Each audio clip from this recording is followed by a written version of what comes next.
Hello, we are live and we are YouTubing. Hello, how's everybody? Don't bother look at the hair tonight. No hair dressing. Welcome to the broadcast. We hope to have a pretty short one tonight too as well. Don't want to be long because I still have a little throat problem. My voice is going. I'm talking too much. Some people must be rejoicing about that I'm talking too much. Everybody all right? Everybody good? Let me say hello. Hello, hello, Bev. Good night. All is well. Good night, everybody. Good night, good night, good night. Peter, welcome. Good night. Let's ball a rolling and let's not spend too much time.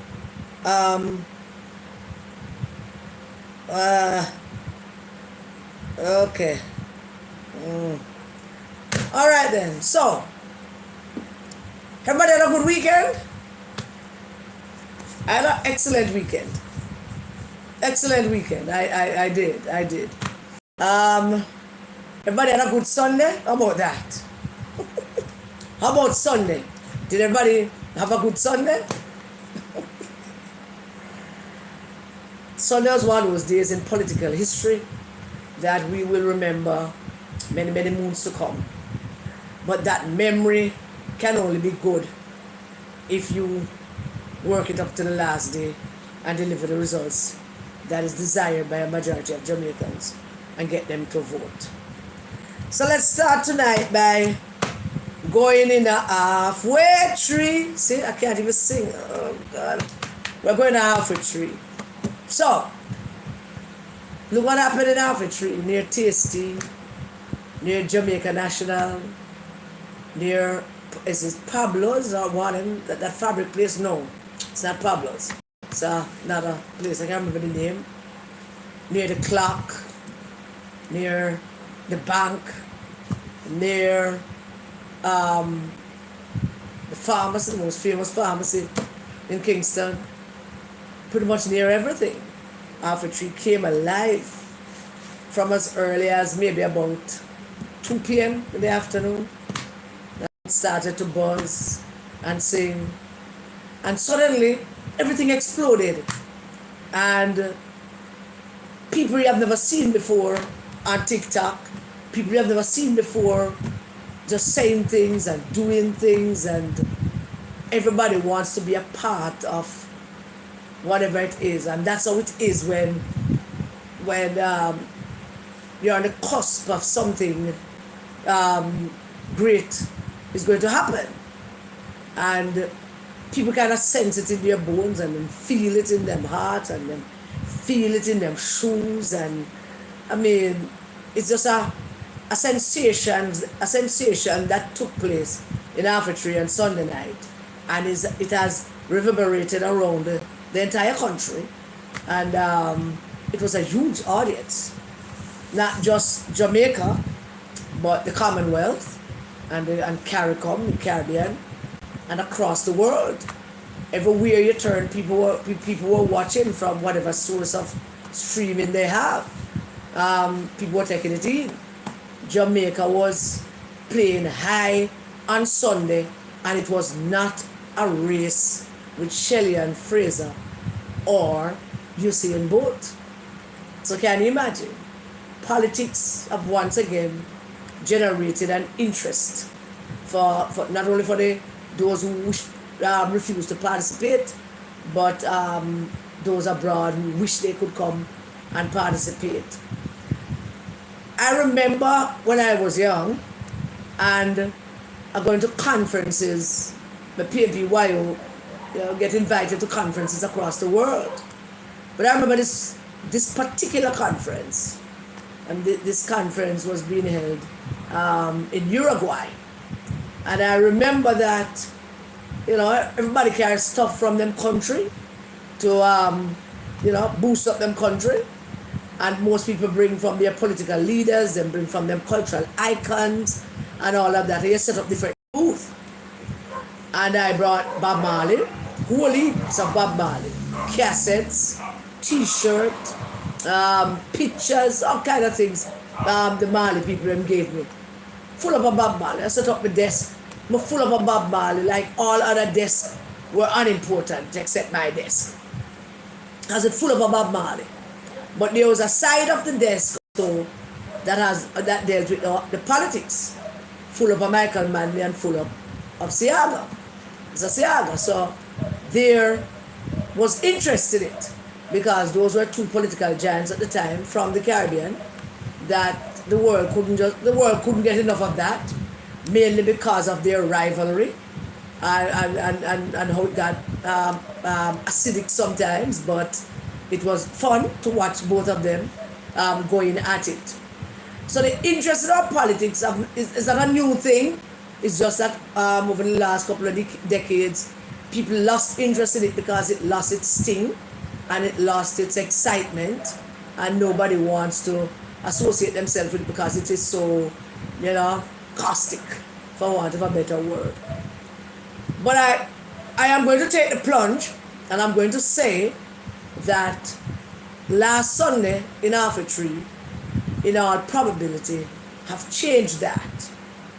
And it has reinforced my feeling that had the opposition, Rise United, pretending to be PMP, gone and had theirs in Alpha Tree, in our Crossroads, they would have been drowned out.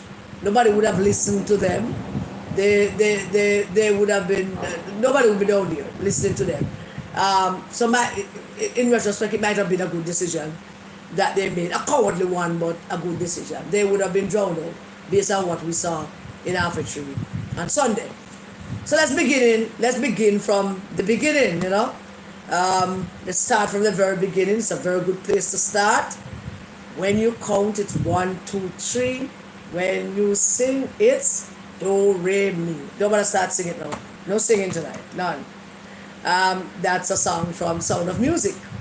Yeah, so there we go. Let's start with sending a big shout out and big up to Member of Parliament Carencia. It's Carencia Morrison, who really put on a fun class act in terms of her role in that performance there that the JLP put on in Alpha Tree. It was nothing short of the rally itself was nothing short of and I hate to do this, but a Hitler type rally. I hate to use the Hitler thing, but Hitler used to evoke a lot of emotions in his rallies. That was for hate and for bigotry and all of that. But this wasn't that, but it certainly evoked a lot of emotions down there. So big up Carencia Morrison for her. I really loved how she handled the whole quest security matter and all of that. It was fun. Then I want to big up whoever it is whoever had the idea that Desmond McKenzie should chair this function. Whoever that was a genius move. I mean Desmond was, I've never seen him. Let me say age is like fine. Some people are like fine wine and some people are like, steal something. But Desmond did a wonderful job chairing that function. And whoever it was that came up with that idea that it should be Desmond, big up on yourself. That was pure genius. Kudos to you all. The rally itself was a well-arranged, it was like a well-arranged string orchestra, with all the pieces coming together perfectly and flawlessly, and except when Wami decided that I'm going to do a little Dean Martin stroll across the back part of the stage, a little walk past, something that Dean Martin did in one of them movies. I don't remember which one, but that's what Wami did because he probably never had no role. So I figured that the only way to get a little camera time is to walk past, and that is what. But it was well orchestrated. It is a well-deserved high for the base of the JLP. Well-deserved high. And that way to cram nobody style tonight, We're going to go out with that, Big up the rally and all the rest of it, But then, we're going to go back to all the other serious things. Because that is not where it ends. That is not even where it begins. but it's a good, well-deserved high for the JLP. But it was also a well-deserved high for the rest of the world, because it reaches everywhere else. The country also deserved that well-deserved high. That well-deserved high also extend to the undecided voters of the country, which in my mind, and I might very well be wrong, but in my mind the undecided voters are shrinking. That biting, yes man.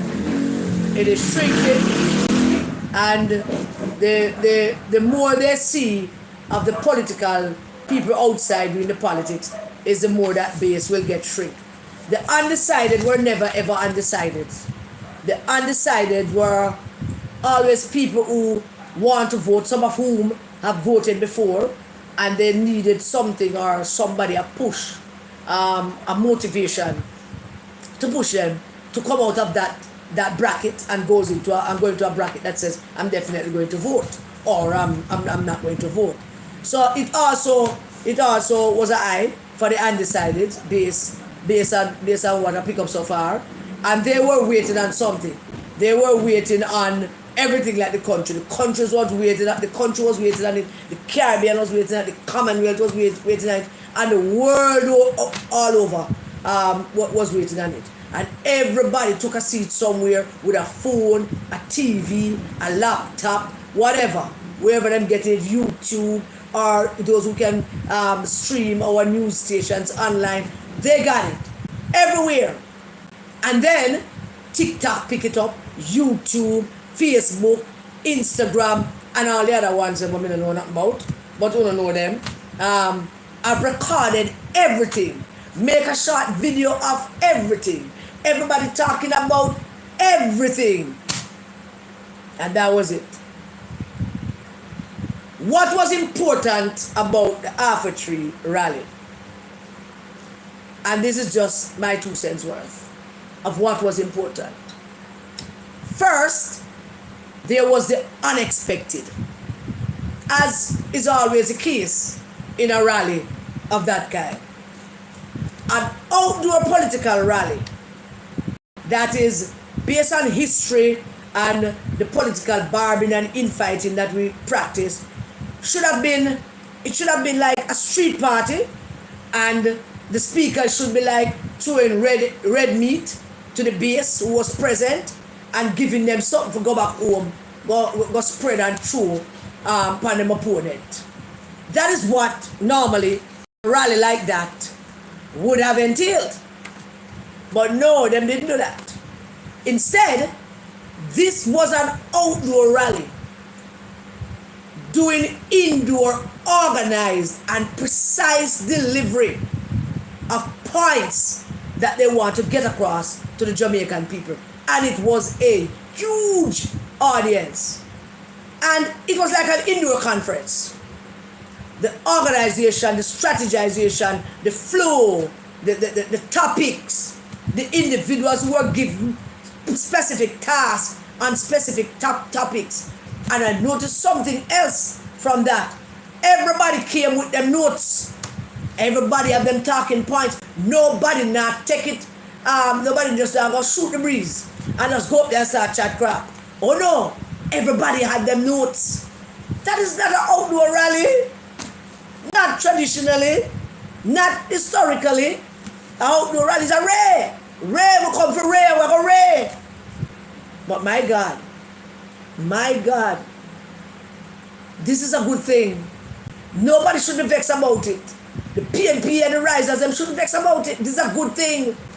This is setting a new standard as to how political parties should relate to voters. Not with the red and the red meat, because that only speak to your base who are already there and who have already committed to vote for you.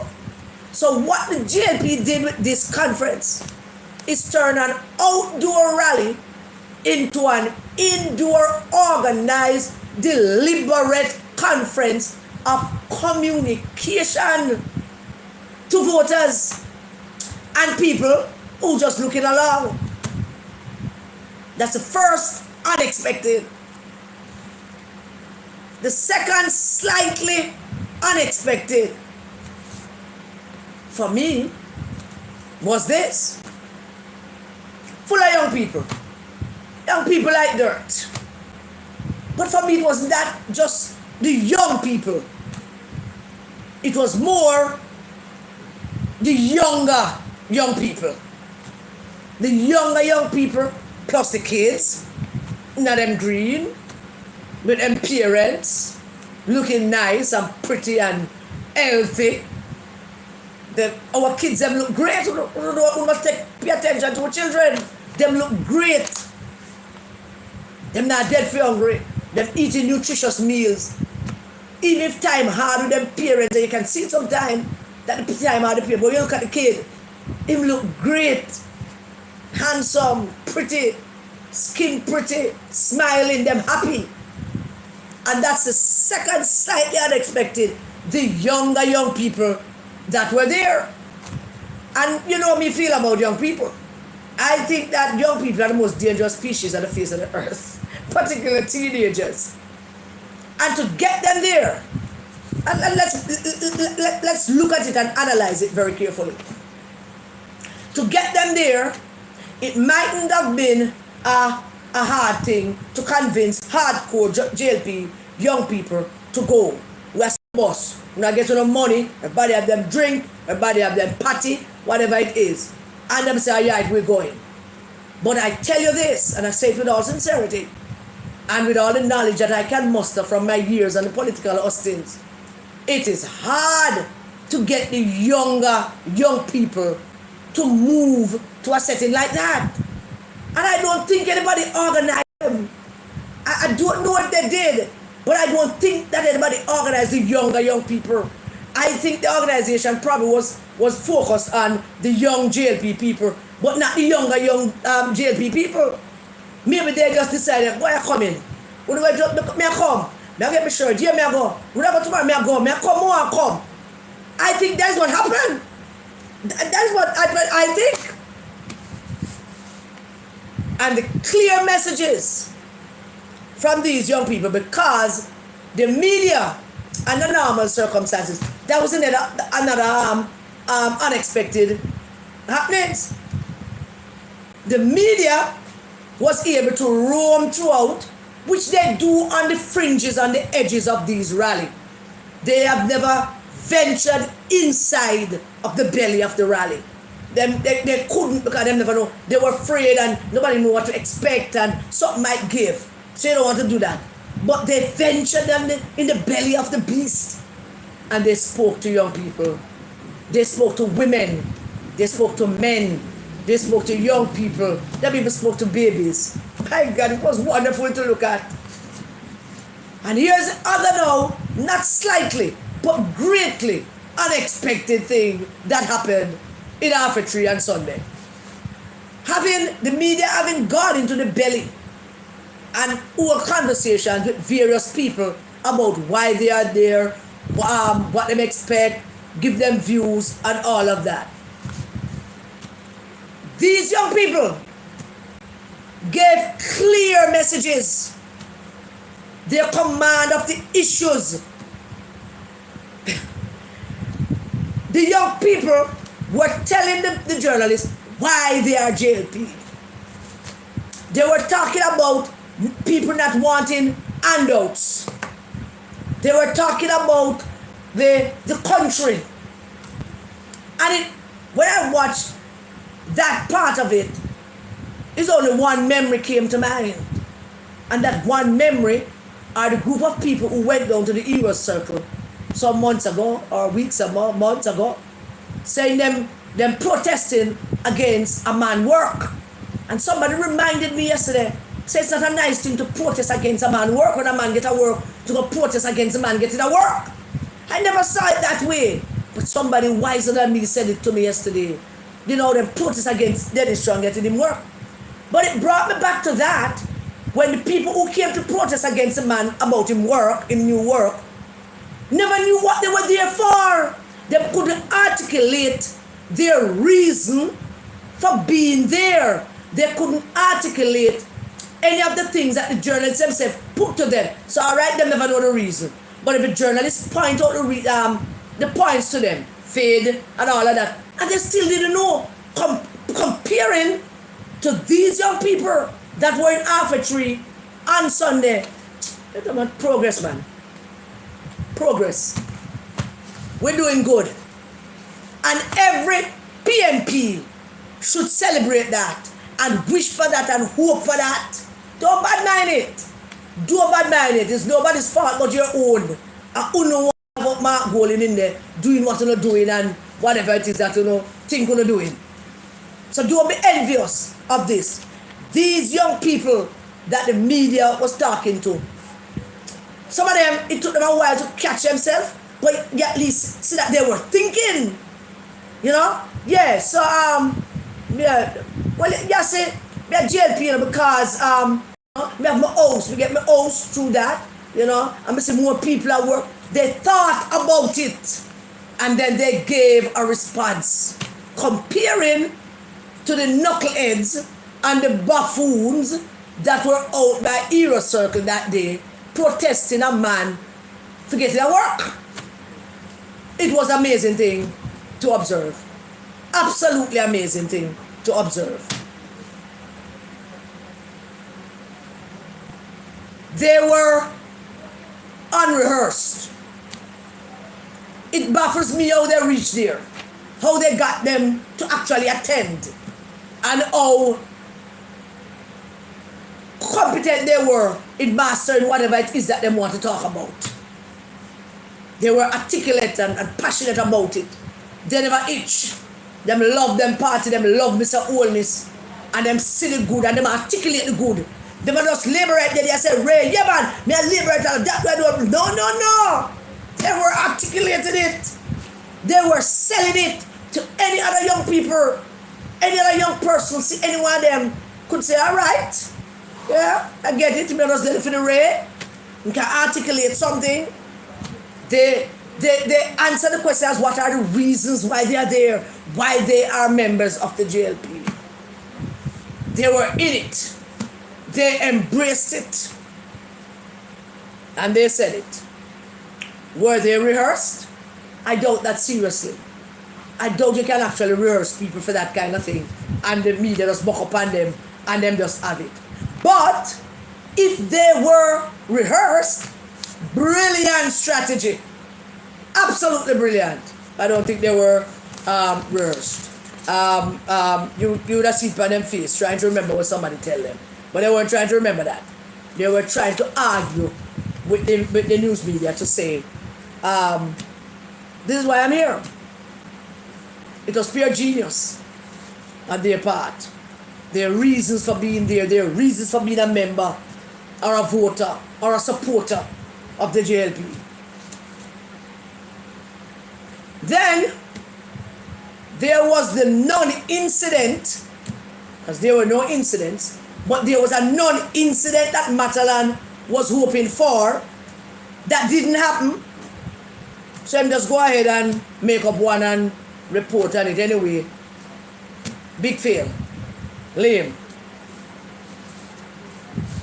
The other unexpected thing for a rally, and let me tell you, I remember putting this in context of a rally and the historical background of how rallies are held in the political season here in Jamaica. It's a rare thing where people go out and chat crap and make noise and beat up your opponent and call him funny names. Like Mr. Siaga go out there and say, him the like black scandal bag, man, and all them kind of things. Those were the days. But that wasn't it. This wasn't it. This was something different. So the other unexpected was the speakers and their talking points. They didn't miss a beat. I don't know, maybe some of them practice, which is a good thing. That if you were told you're going to speak on this bottle of water, and you write down something and practice in front of the mirror and say the water has several colors, cover the backlit, name water, not water, and you have the speaking points. I don't know if them rehearse, if them practice. I think not. It was too natural for all of them, the way they delivered those talking points on the particular topic that they were assigned to deliver it on. No PR can do that. The PR can tell them what to put on and how them should act and all the rest of it, but no PR can't deliver nothing like that. Can't tell them how to deliver something like that. None. It was a natural. I mean, it was too natural for a PR to do, but it was good. The coordination, the timing of the program, the issues that each speaker addressed, and how they delivered it and punctuated it with drama, and that punctuation, that drama, ensure that it reached the audience that is directed at.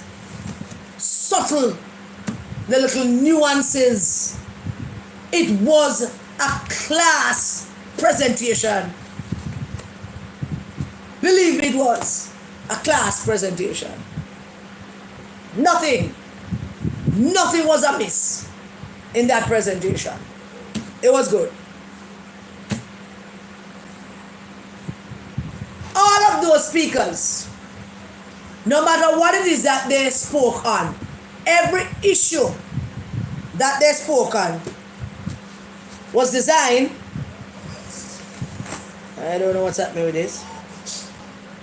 Was designed to create that pivot for the man of the hour. To create the pivot for the boy from 56 Cumberland Road. All of that was to create that pivot for the boy from 56 Cumberland Road. And Jamaica Holness, who stepped up to the plate and delivered a masterclass of political oratory. You know, and maybe I have this at the bottom and thing and stuff. Everywhere around the world, every country wants their current leaders to embody something of their past great leaders. Queen Victoria ruled for 60-something years, I believe, or something like that. And then, as Queen Elizabeth years keep adding, comparisons were being made between her rule and Victoria's rule. The decisions that she took and the decisions that Victoria took. How she and Philip measured up to Victoria and Albert. All throughout the entire 70 years reign of Queen Elizabeth, that comparison was always made, because it's an innate desire for people to want to know that, you know, they are a great leader, and this current leader embodies some of the qualities of that great leader. So every prime minister every person that becomes prime minister of Britain always will be compared to Winston Churchill. Them can't escape it. And then whenever there is some conflict and something going on, there's Winston Churchill and there's Tony Blair get a little big up to in that. In the United States, every one of them is measured up to George Washington, Abraham Lincoln, and maybe one or two else. And the strangest thing about that is that, George Washington was the first president. Abraham Lincoln is the most popular president. George Washington was the first president. And everybody wants to measure up and emulate George Washington. Lincoln was the 16th president, and he is more popular than George. So every time there's a new president of the United States, there's always some measuring up to see who speak like that, who said that, who want to push something that that person did. Every Democratic president is have to measure up to Franklin Delano Roosevelt. It is it's like a test that everyone have to measure up to him in terms of all the things that he accomplished and how he was able to commandeer the imagination of the American people, that they elected him 4 times and never even know that he was crippled in a wheelchair. And I said that to say that what Andrew Holness embodied on Sunday night was a combination of Edward Seaga, Michael Manley, and to a little other extent, Portia Simpson Miller. No other, the rest of Prime Minister, them were mediocre. And yes, him actually exhibit some little aspects of PG as well. Can't take that from PG. Now that is what you call, when people talk about political maturity, it's not just about your stance, it's not just about how you speak and how you deliver things and how you behave in comparison to 20 years ago. It's also about other things. You know, your maturity is not just that. Your maturity is also encompasses your thinking, how you view history, how important you consider it, that you know you want to be a unifier, not a divider anymore, and all of that. So we can say Andrew Holness have matured greatly, and he on Sunday night he embodied a few of our prime ministers. And if you need any indication at all as to how good it was, you take that. The man is a political genius, without any doubt. I am not. I kid you not. Now, when all of those that got their little talking points to go and deliver and prepare for him to come forward, God bless you, Mr. Prime Minister. The boy from 56, Cumberland Road, who made it through like every ordinary Jamaican boy, through school, through hard life, the boardhouse, the bathroom outside, the hustling, the parents have got through. And for 4 years plus, one white man who no born ya, no come from ya, know nothing about our story, for 4 years straight, him and one pedophile, where him and the next narcissistic, diabolical, stupid, what are they mountain for 4 years plus. Those 3 have joined together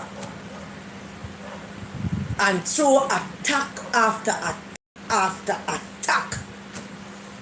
And Sunday night, for the very first time within that 4 years, Andrew Michael Holness, the boy from 56 Cumberland Road, stood up in the middle of halfway tree and answered them ras. And he never cussed one bad word. He never tell nobody to go suck them mama. He never call nobody idiot. He never when Mark him called little boy. He never call nobody little boy. He never go out there and say anybody when they on my train can go about to the business. Me alone will drive my train. Never tell them say them yeah red. But he stood on that stage and answered them for the first time in 4+ years, when they were out there day after day after day. And that, ladies and gentlemen, is what is called maturity. That is it. That is the maturity. And you know what he did?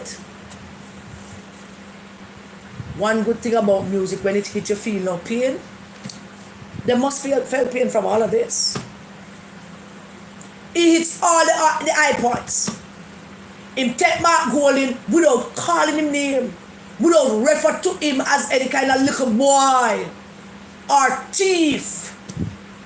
without saying any disparaging thing about him. Him take him and fling him over Jane building. And him bounce him back and him fling him over the transport center.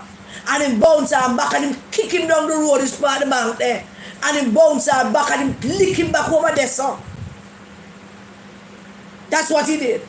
Rhetorically, spiritually,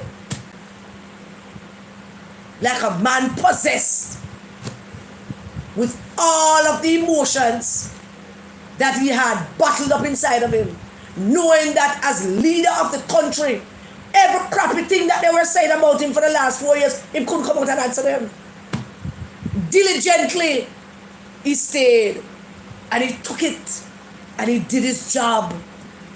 He took it, everything they threw at him. Thief, criminal, declarations, illicit sex. And he took it.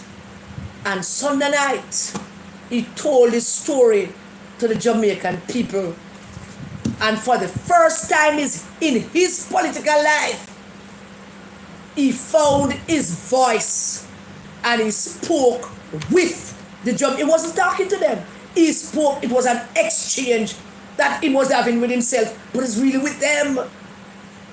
And he told his story of how he grew up. And he never bowed with a gold spoon in their mouth. And he never had no slave ancestors who passed down no money for him get no dividends off. And he never have no whole heap of white and half-white family to back him up. He never get no young girl pregnant and run over get married and talk about him get married here. He never do that. Never do that. He told his story to the Jamaican people. He told them just how much he let them, they see him for the first time in all the years that he has been Prime Minister. This is the first time Jamaican people are seeing him. Really, really seeing him.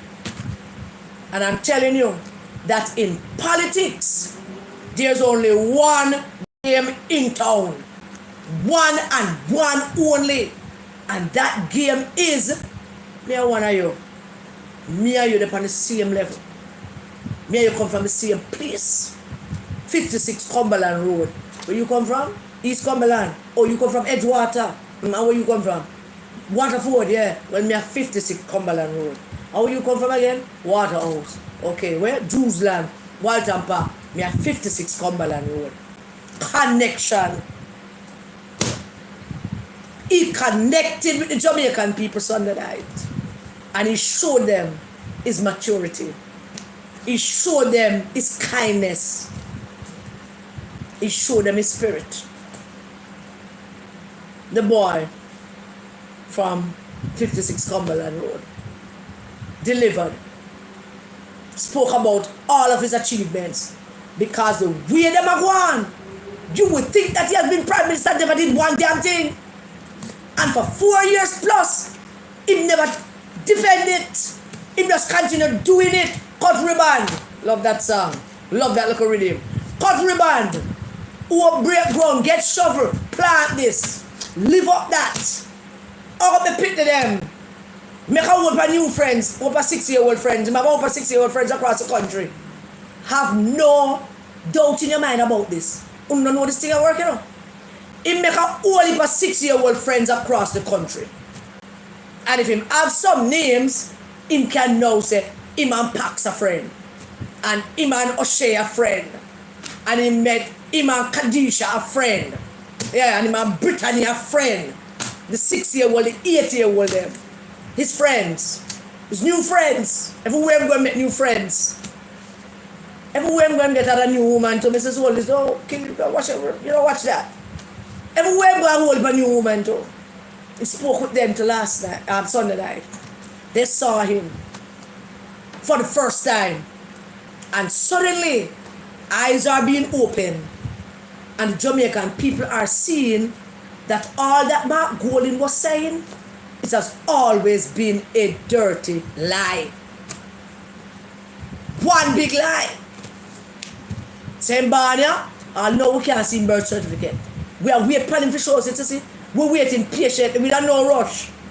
We're in a rush and wait for him to show us his birth certificate. I don't know why I'm waiting. Him saying get married in Jamaica. We are telling him never get married, yeah? Married in Florida. But we are waiting for him to show us that marriage certificate. Fee one. The one where him have. Who want him show us that? Don't own nothing here. Him now no yard here. Him now have nowhere in a Jews land, nowhere in a Waterhouse, nowhere in a Portmore, nowhere in a Cumberland. Him don't know nobody at Cumberland Road. Him now nowhere. Nowhere. We don't know which school him go to, because we can't find nobody can say, yeah, me and him in their school. Not one. The Jamaican people saw Andrew Holness on Sunday night. And they now know. And going forward for the next 3 weeks, they will continue to know that Mark Golding is a liar, white, British son of slave owners. Who not a friend? I'm not born here. I never married nobody here. I'm breeding local people that pick me. I have the woman locked up now and as a slave. And I have bank accounts and the woman name depend on them. I have business where she's a director but she's not a shareholder. Talk up yourself now. Why you come out with diamond? And last 3 weeks, you know. This is how you talk. This is how you call turn up the volume. You ever go dance there? You have to turn up the volume? Or wheel and come again, me select them. I'm not going to dance. But they keep on for dance. Keep this up. There's a spring again, me select or some crap like that. And this week, no, all of that. You lying piece of crap. You lied consistently about the Prime Minister of the country. You spread lies. You put his name out there. And let the Jamaican people start questioning his integrity and his honesty and his decency. Forgetting, like all black people do, sell out them one another for the white man. Forgetting that Andrew Holness is one of them. And him, nobody don't know where he come from. But you have a whole heap of nappy black people. I walk up and tell people, make you just fall in line, make you just put it aside, no man. Yeah man, make you forgive them. Oh, I have forgiven them. Believe you me, I have forgiven every single one of them. Yeah man, Dayton, Bunting, Mark, Angela, Paul, the whole of the disciplinary committee, all of them has been forgiven by me. You know why? It makes my heart lighter to forgive them. But you see the part that I talk about, me could just move on. Me could what? Me could move on and go win the election. Which part do you live? Because you don't live yourself. Move on. Move on. We soon get to that point. Andrew Holness showed himself in a stark way to the Jamaican people. And embodied some of the things of our former great leaders. He connected with Jamaican people and they connected with him through whatever it is that they were looking at him from. Phone, laptop, whatever it is. They connected with him. Them and him. PG did say to Mr. Siaga, if I walk down to that crowd, nobody would be able to tell me different from anybody else. Well, if Andrew Holness had walked in that crowd, nobody would be able to tell the difference. He's one of us. The boy from 56 Cumberland Road. Introduced himself. Reintroduced himself to the Jamaican people. And that was one of the classic political move ever in history. And I tell you now, I must always listen to me because I know what I'm talking about. Not all the other things and this, what I'm going to say now. Now, if you listen to me all that thing, but this, must listen to me on this. God is not something to play with. It's not somebody to play with. It's not an idea to play with. God is not a man or a woman. Although some of my gay friends, I like to refer to God as she. I'm not joining that group. God is an all-encompassing, all-seeing, all-watching wonderful God. That God. Not just the one where look after Daniel in the lion's den. Not just the one that asked Moses, you have something here and use it. No, not just that God. But the same God who sent his son to beat out people out of the church. The same God that sent his son to turn water into wine and take 2 bread and some little fish and feed thousands of people. He said, that God, him not sleep. He no sleep. He work 24 hours. 24 hours in work. And as my mother used to say, him slow, but him sure.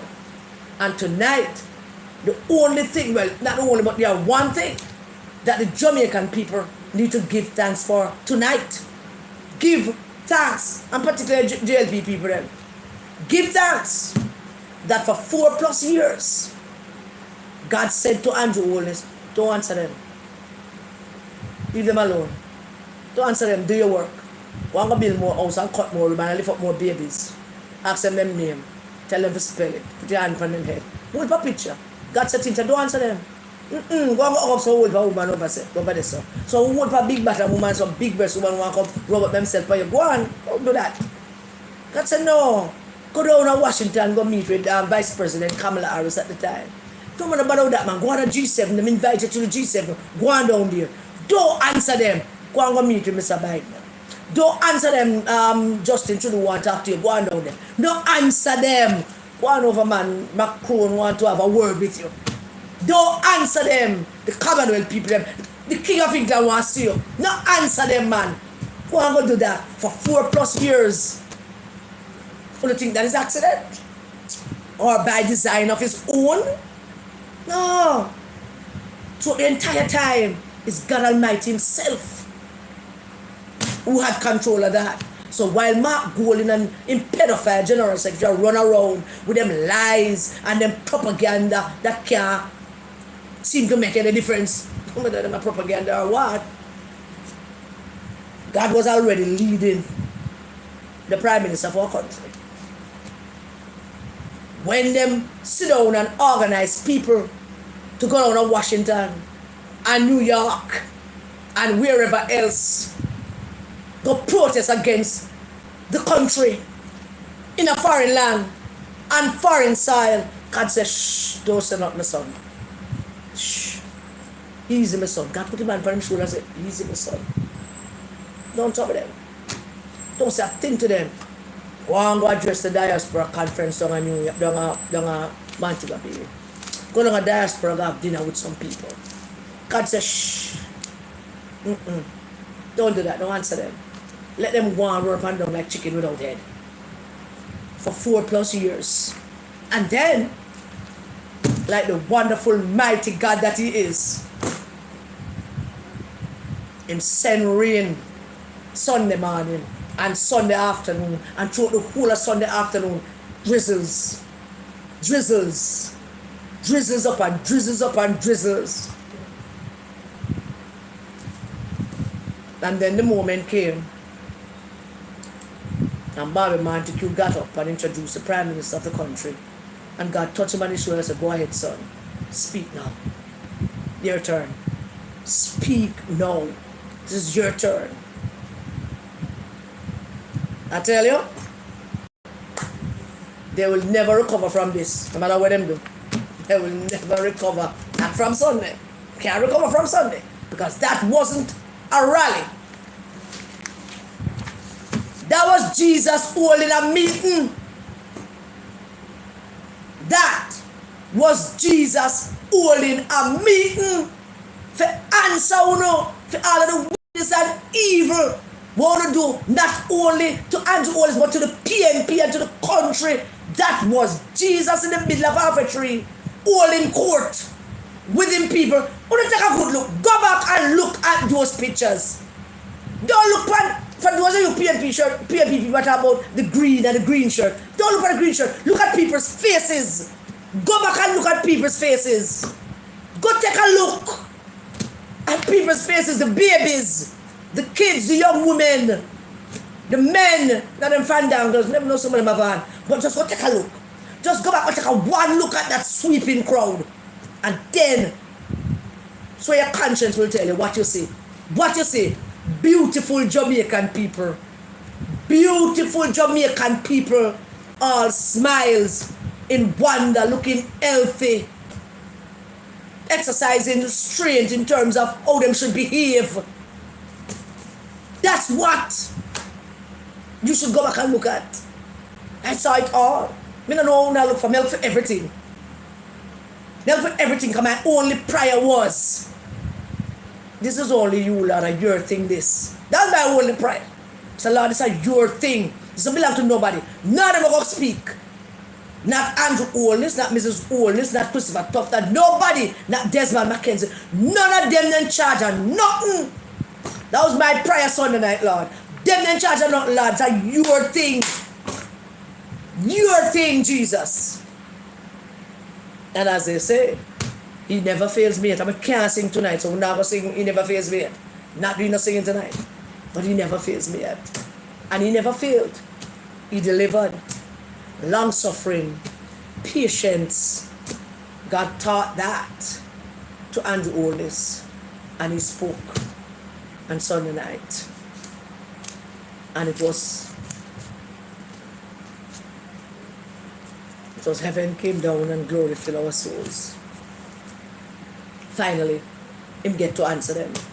I don't know how many people don't see it that way, but that was also what it was. So all on upon the life, give the Prime Minister a big up. Don't bother with no big up nothing, just send him God bless you, Mr. Prime Minister, and keep you. Send him that on the live.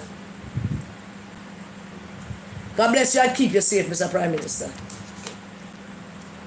I look forward to when him come to Jerusalem. That is what it is. We'll cover all of that. Yeah. So, the Prime Minister was down in my neck of the woods now, I would say. Northwest Manchester today. Walking with one of my hussy, Damian Young. I'm imagining that was great. That was good. I'm imagining that. I'm hoping that Prime Minister will go over to South Manchester too as well, and Central. But I have a feeling that when the Prime Minister touched down in South Manchester, Peter Bunting will go sit at him toilet and will not move until the 4th of September.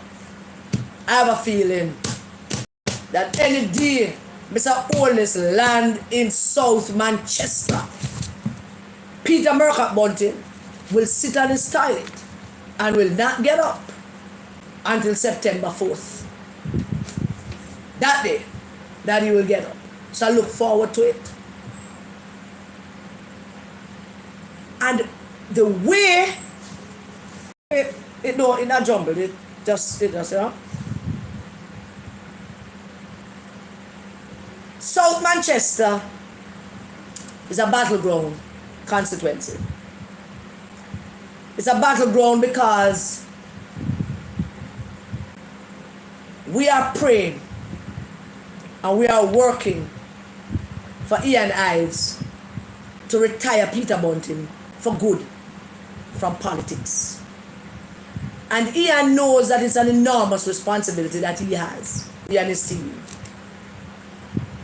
And he knows this because we have explained it to him in detail why it is important for him and his team to retire Peter Bunting. This diabolical, cunning, evil shadow of a ghost,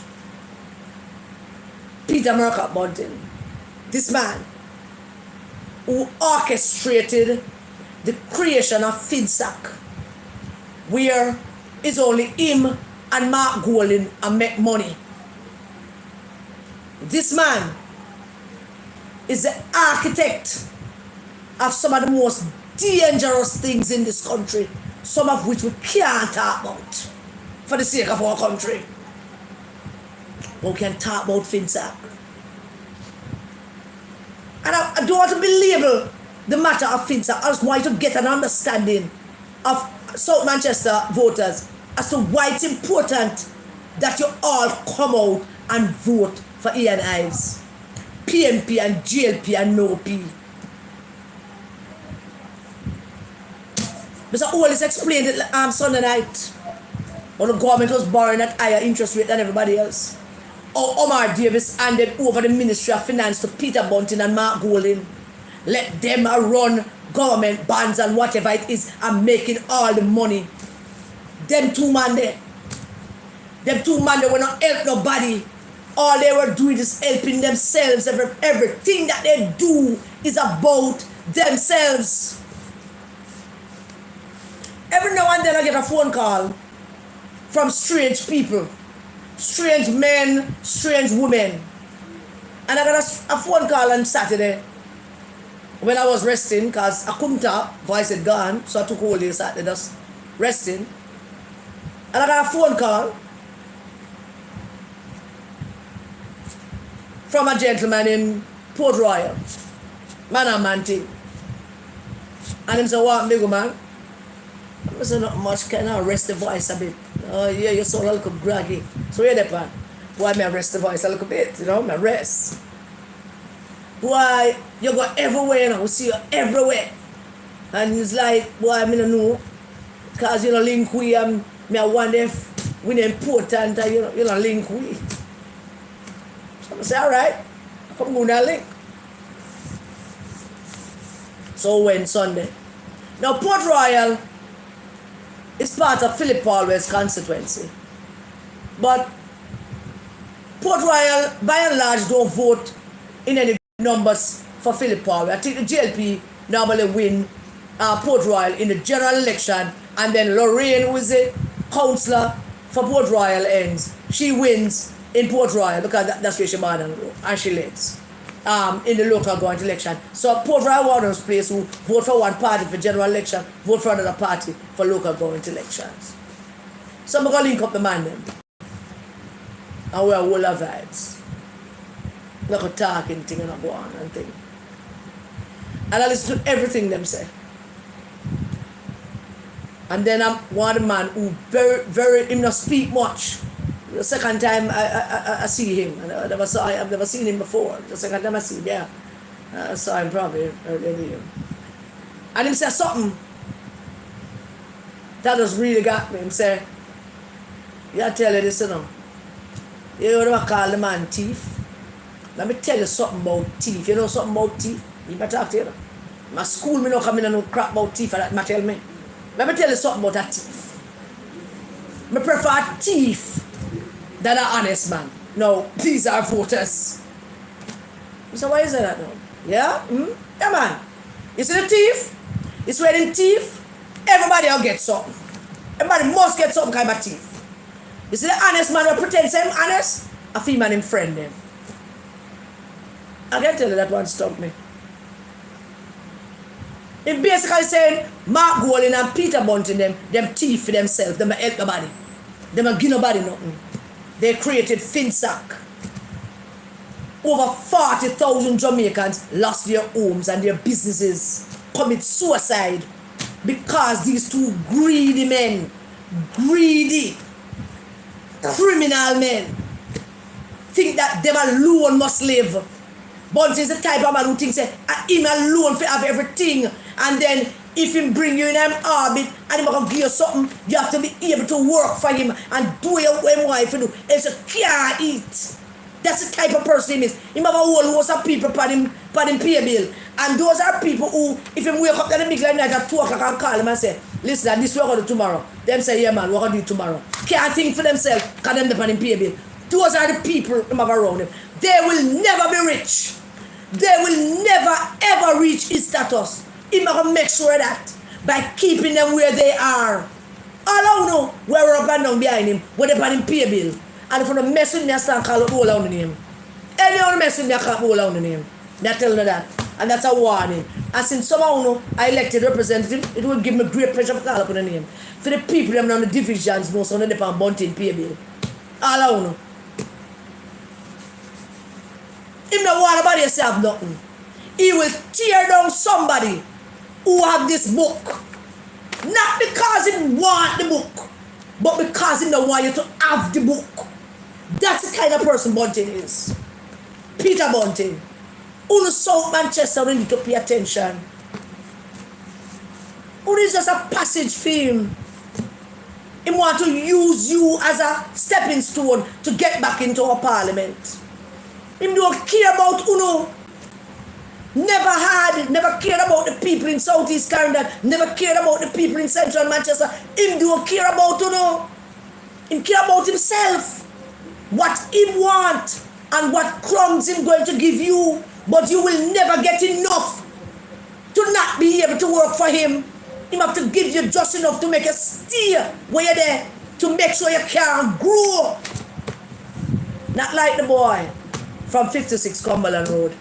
Oh no. Look at how the group of young people, the boy from 56 Cumberland Road, brought into the politics. Give them a try, give them a chance. No man, Bunting at that type. He want South Manchester because he want an easy ride back into King Charles III Parliament. So me talk to South Manchester. Uno because Uno coming down there this week. Spend a lot of time with Uno this week. Uno must reject this man.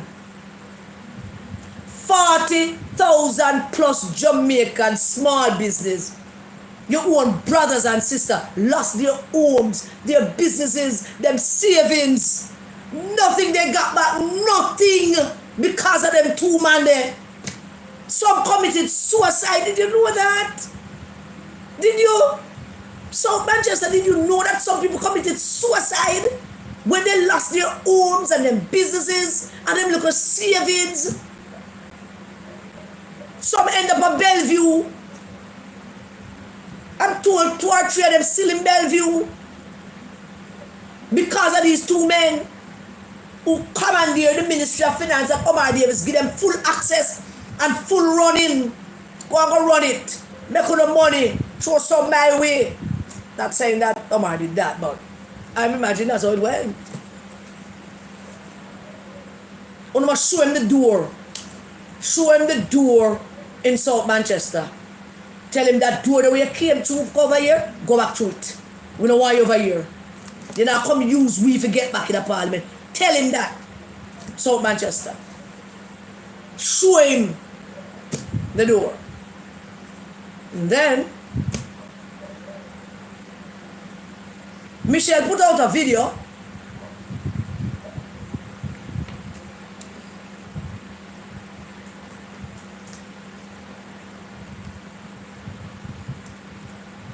identifying the rice candidates. I'm telling you not to vote for these rice candidates. And as usual, people losing their minds over it. Saying who's that rice, and them are PNP, and them are this, and if we just chill, and make the party win. On the soulless. Some of you that I used to call friends or people that I know or like or cared about. Only such a sore disappointment that I'm beginning to accept what God has been showing me and I have been refusing to pay attention to. That we were never friends. We were never comrades. Michelle put a post on Facebook about what comrades mean. Mark and Bunting are not comrades because they don't believe in democratic socialism. And by extension, if you're a comrade, you must be a democratic socialist, a communist, or a socialist. So they're not comrades. And for some strange, I can't fathom it. I can't. I'm not baffling myself about it. But I can't fathom it. That somehow on the social media and walk on the place and tell people, Lord, make us put things aside. Make us put things aside? What do you mean? One said my advice was, yes, Karen, we know so them do your things, and yeah, man, but we want to get to the Andrew. Me? Do you really know? Do you really know? I don't think you know. I don't think you know. When you talk about we know, what do you know? Let me reiterate some things for you.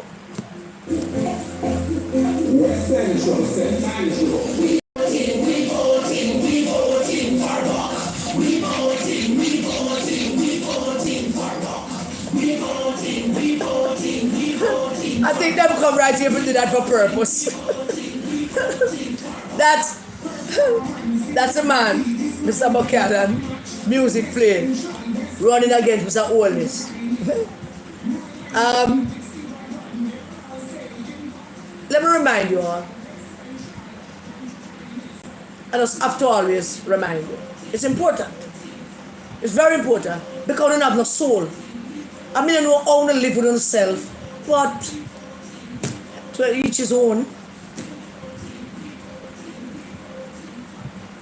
I have been a member of the People's National Party for over 40 years. I spent all my other adult life in the PNP. Came to the ranks. Paul Burke came to my yard, asked my mother to make me come to a meeting. She met me when. Came a member of the PNP YO. First officer position at PNP YO was chairman of the Finance and Fundraising Commission. Then I became national treasurer, deputy general secretary, vice chairman, then national chairman, NEC member, REC member, constituency secretary for West Central St. Andrew, divisional secretary, divisional chairman, chairman of my group. And I served my party. Much more than some of you. Some of you was just there reaping and taking, being in the right position to get, to continuously get. Greed, that's driving all of you. Most of them don't do no work for what you get. You don't just get it because you're not friend with this or you're not sleep with that. You don't draw my tongue, you know. Because there's 3 weeks left. And what things can be said in 3 weeks. Believe you me, it's politics. How can things happen in 3 weeks? 3 weeks is like 2 lifetimes. Work. I did what I'm supposed to do as a member of the party. Something came to my attention and I did the right thing. I wrote a little letter, passed it on to Comrade Junior. Me and him had a talk on the phone for 27 plus minutes about it. Me and him alone. Not a soul else, just me and him alone. Now, who do me talk, you know? Talk about people for just move on and make us forget it and make us come together and come together? Great. When John Jr. got that, and me and him talk, as a good PNP, as a member with responsibilities, not only to the party, but to my community, who are members of the party. As a member, I carried out my task and responsibility in that respect the way I should have. I reported it. And I have one and one only expectation from that report. The expectation was simple. All right? John Jr. said, I will get back in touch with you. Monday pass, nothing. Tuesday pass, nothing. Wednesday pass, 1 week pass. Then suddenly, we're going to expel her. We are going to expel her. Because after that, I wrote a second letter. And then that reached the news. And reached the public. All hell broke loose. And we are going to expel her. They expel him walking stick now. Better go expel him walking stick. Now whatever it is that is ailing him and not beat him about him sickness. Body don't make body sick. But him can't go expel that. We are going to expel her. Let me remind you, I followed the rules. I followed the process. How many of you in there sat down there and never said to them, make us follow the process? Who could stand up to them? Because we look position. Because you no greedy, you don't have no principle. I don't know if you stand up for nobody, you don't stand up for yourself. That has never been me. Me always know if you stand up for everybody else. I was always just standing up for myself. But thank God I was very good at standing up for everybody else. Very good at that. Always have been. No. The whole of them sat there and watched them, not following the process. The whole of them sat there in that executive meeting that night, and when Bunting come in and said to the disciplinary committee, no, we're not taking that recommendation. Them come in and them recommend suspension. No, we're not taking that, no suspension. We don't want no suspension. We want expulsion. Bunting, who have not served this party, not half of what I have served, not half of what I did. Him sit down there, all on sit down there with him, let him do it. I'm not mad about that, you know. No man, I'm not mad about that. I told you already, I'm not mad about that. God did a do him thing. God did a do him thing. I just love God make him do him thing. But who sat there, not one who have the gall, the courage to say, no man, I just saw this thing at work. You can't just take over this thing and talk about who not going to do this. No, everybody have to put them little spot, them little bench at the table, them little money, whatever is promised to them. The whole on the join to protect the pedophile profiling as general secretary for the PMP. I don't know. None of us stand up for me. Not one I don't know. Don't talk to me. Don't talk to me. I'm not vexed with that, you know. I don't know that. I talk to you. See, I'm not vexed. No vex. I'm not vexed about that. So I'll tell you what vexed me. I don't watch it happen. I don't say nothing. When you invite me to the party conference at Jamaica College, talk about the expulsion, Angela and Paul Brett put on them performance. Fenton Ferguson, he was supposed to be a senior member of the party, nobody couldn't stand up to nobody. Nobody can stand up to, you know. Mr. Man starting the PMP conference attack. One man who died from Montego Bay. And him attack, and Michael man him up on the stage, a whole conversation with somebody. And the man tell me, because you me a chat here, sir. And you me a talk to. You talk up to man and you me a talk to. And Michael turn around and pay attention. Never move again until the man don't talk.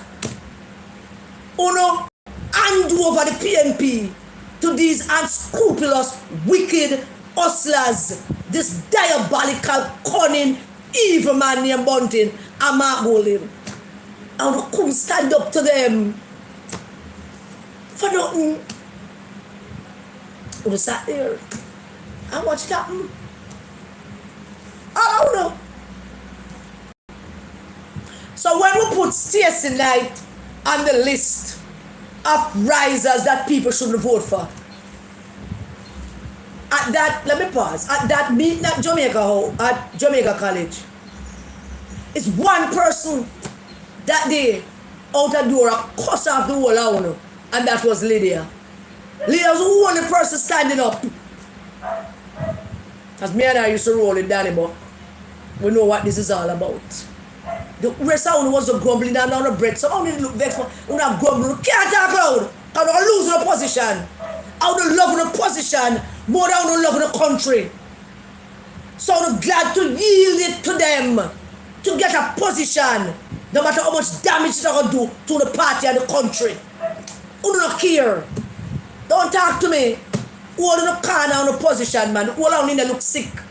Who don't look evil. All the people who used to be good looking ugly. Everybody that used to be shine don't look black and dark. There's nothing wrong with black, but you don't look dark.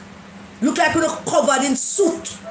Evilness and overpour the whole of you. Not mean so not do evil, but because you are angry with them, because you know relinquish everything that is good and decent in ourselves to them. That is why you look so. You take a good look at yourself. Eh? You don't look and weird. And that has got you to be a nice looking woman. I can't even begin to. I don't recognize you anymore. Yeah? That is what I do. So that is that. Then, all of that happened. Nobody stood up. And none of that vex me. None of that vex me. Not at all. If it was, I'm not telling you. But then, the pedophile decided that them sit down and say, we're going to hurt her. And I tell you this already, and I'm going to repeat it because I'm not ashamed about it. Him sat down and him decided that he's going to remove the groups from the party group listing. Now, since you don't expel me, remove my group, I don't quarrel with that. Even though I'm a group, I do nothing to you because the group of a secretary as well. Can remove me as a chairman, but I remove it. No quarrel. All around me I said this for you know. We are call up people because we don't know half of what is going to happen. I want you to trust me on that. And many of you know me already. So I do not lie to me, I tell you something. And he sat down, he removed my group. Fine. But then he went ahead and he moved a group that has more history in the PNP than him. He removed a group formed by a woman that has served the party longer than him to work where my mother put in for the PNP.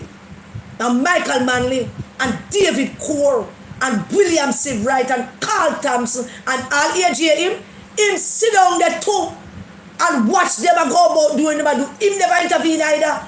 Him the former MP, AJ Nicholson. Never did a thing. No. Because you no feel like side. I will not check where the story coming from. You know things I mean out of social media run up my mouth. I reported it quietly, silently. Nobody knew. What I expect was simply, somebody will call me Monday morning or Tuesday and say, Karen, bring one of the girl and come or bring where you have a cup of party headquarters. Come where I meet at a yard there. Or where I meet at a secret location there. We'll talk about it. That would have been the end of it for me, whatever the decision was, Whatever the decision was, as a good member, that would have been the end of it for me. Come and follow the process. But no, we're going to kill her. And all out, we're going to line up behind them and make them kill her. Better than never bargain on this. God don't like ugly. You don't know that. You never bargain for this, did you? Well, Bunty never bargained for this. It's like choosing, it's like picking, making an enemy and don't know nothing about the damn enemy. What kind of war you going to fight if you don't know nothing about your enemy? You must line up your enemy. You must know your enemy good, what is his favorite color. When dog name, which part him drink. Yeah. Dog, you must know everything about your enemy before you pick war. What is your enemy capable of? I never pick them. Me that never ever have a mad girl on the road name her. Never she name. But every time she has somebody that problem that the community, she run to me for defend her. Nobody not trouble her because me go defend her. So she can walk around and make as much noise as she want. And me tell everybody, make she make as much noise as she want. And if she throw some more fire and she go on your face, you better take that and live with it. Because that is how it's going to be because anybody trouble her. Now I like it. That's simple argument. She not too right her head space, but she also can conquer us. But I'm going to defend her to the end. So nobody never mess with her. Because she have me for back her. Many of them do that too, but them don't know them have me for back her. He removed my mother group.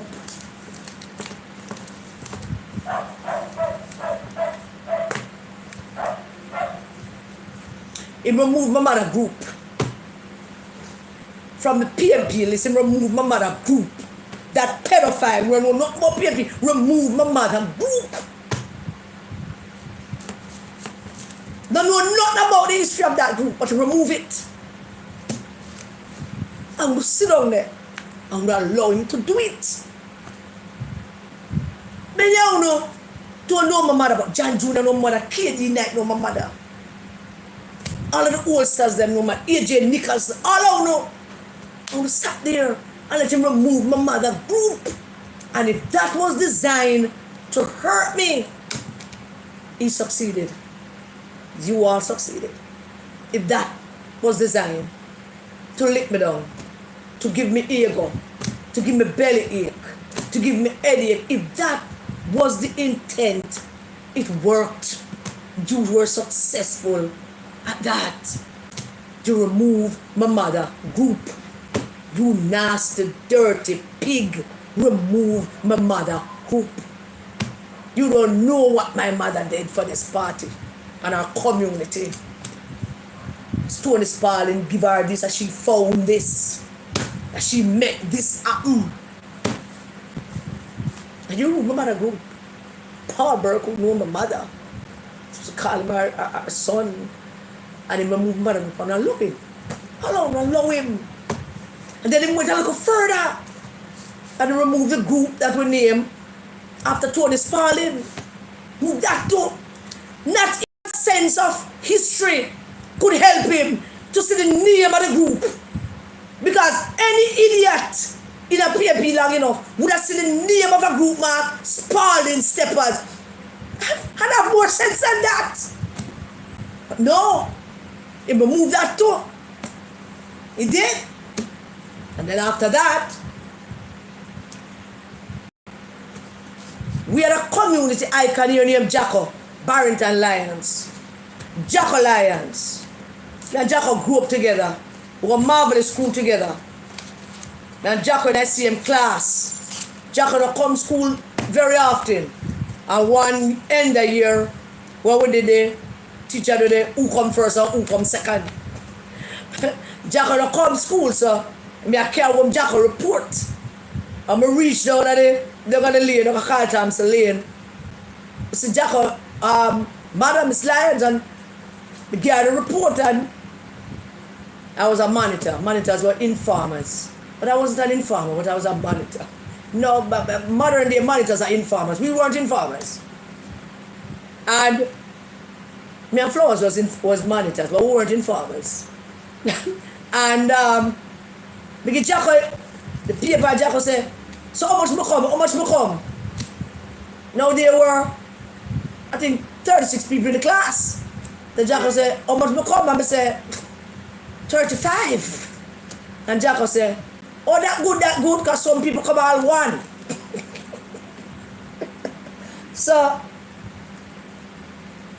love Jacko. Everybody loved Jacko. He was a dirty, nasty mouth boy. I mean, him mouth not a filter. But everybody loved Jacko. Icon in the community. Do all kind of crap. Captain piece of land up with some bill, all kind of like a piece of room and rent them out of war with him tenant them.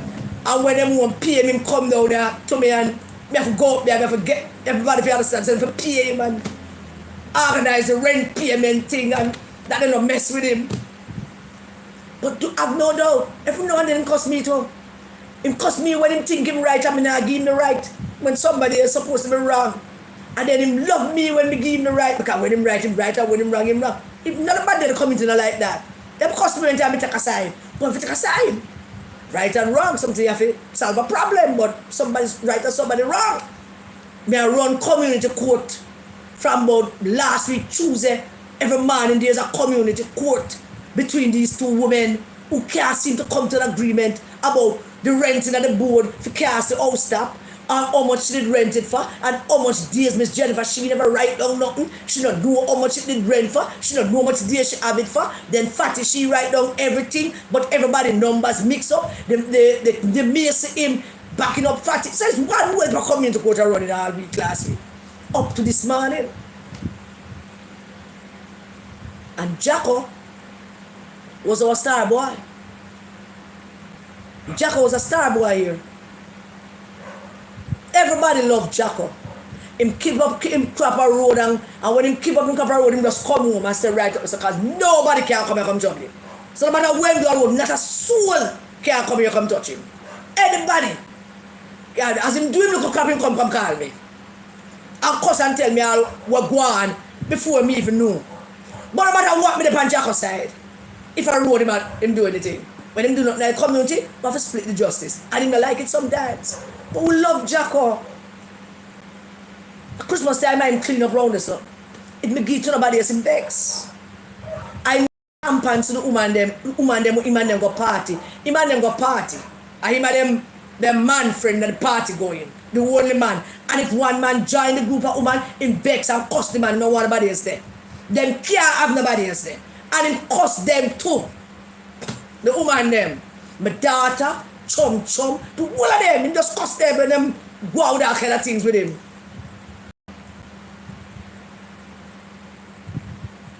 And Jack will get drunk one night. Because I'm always drunk. Sometimes I have to lock up at the house and him get drunk. And we lock him up at the house. Sister and Lily hold him and them lock him up at the house and put on the padlock and carry the key come give me. Make him go sleep it off. And all of that. And Jack was PMP. Man labourers afraid him cuss them when him a drink rum. But the man them a friend afterwards and everything nice. And one night Jack will go party with them and I don't know where this boy go say to Jacko. And Jacko threw him drink on him. And Jacko and the boy a fight a ground. Everybody thinks it's just a fight a ground and stab the boy that stab up Jacko. The same Thursday evening go pay the cable bill for me over Melanie. Thursday morning, go pay the cable bill for me. Thursday night it happened. And they're hospital. And then the Saturday night, them just come drop it for me. So Jacko dead. That was hard. That was so hard, it's not funny. When I say hard, it's still hard. It was very hard for everybody. Every striking soul of the community, from Bielaga bottom capture, everybody came up and gathered yourself for Jacob. The day we buried Jacob, so rain over Meadowrest. Through dirty water, I take off my shoes and my mud water to carry Jacob. Casket go up on the hole for put him in there. We bury Jacob. We miss Jacob. We love Jacob. So we miss him. So we said to Patrick, we should form a group and name it after Jacob. Patrick said, yeah. All the tenants them in the yard who now live free. Jacob would not be up that. Jacob would not agree with that. But them live free. Jacob died so nobody pay rent now. So all the tenants in the yard make up the group. All of them are group members. And where's the group? Jack Alliance Memorial. And that nasty pig who don't know nothing about Jacko. Take off Jacko group off the list. Take off that. Take off the Tony Spalding group. And take off my mother group. Because he has no sense of history and decency, and he doesn't know nothing. He's just a pedophile who walk around and sleep with underage picnic and make up nice on stage and abuse microphone. And you take off the groups off of the list. Now, I honestly tell you, that broke me. It did. And we can't celebrate it. But it did. Still does. Just to think about it. And when we talk about put aside. Put aside what? For what? For Mark Golan and Peter Bunting? Why? Them not care about nobody but themselves. They wouldn't care about Jacko. Them don't even care about Uno. Uno want care about giving them power. Because you don't think there's some crumbs after that what Uno can get. But me and Uno different. The difference between me and Uno is that me grow good. My mother taught me well. And after they spent 4 years plus going around the country telling lies and going on with all kind of thing about the Prime Minister, it come full circle. And him answer them, I won't wait upon them for answering. Because this time, it's not going to be him alone. Not this time. Not about, I could put aside. You don't want to give them man your power. You don't sick it out of the head. Something wrong with you. You don't want to hand over this country to them there. You don't forget what them do to Peter Phillips. Make we mash up the PMP and they will build it back in 5 years. Mash up. Can you imagine sitting down and talk about you going to mash up an organization just all of them? Mash it up just to get power. I want to talk about who don't want to give them this country to mash it up too. What wrong with you? Something wrong with your brain? We not talk about what happened to Uno at the party. What party? There is no party. There is just them. There's no party. Nothing. There is just them. Seeking power. Always seeking power. More power. You have no idea how many PMP people out here planning to vote for them GLP candidate. I don't even think you wrap that round on the head yet. You know? I don't think you get it yet. I don't think you get the exodus yet about what will take place. There are whole heap of PMP people who need nothing with Uno. Stacey Knight is a riser. Of course she is. She was a part of the disciplinary committee. How did she get there? There must have been a deal between she and them for something that she get for run as an MP. KD Knight, who knew my mother. KD Knight, who me and him spar at NEC meeting. He always have one side and me the next. Me and Bonnie with against him. One. He always beat us still, but you know, me and Bonnie always still put him a fight. Him come in. I was one of those persons him talk to. When him talk about Mark, when him on the voice note with Mark not being Prime Minister. I just said, I can't make Mark be Prime Minister of this country. Why would I sit back and make Mark be Prime Minister of this country? I can't sit back and make that happen. If the Jamaican people them go and do that, boy, I mean, I know, but I can't sit back and do that. I can't contribute to that. I can't be a part of that. But him sell him soul, him soulless now.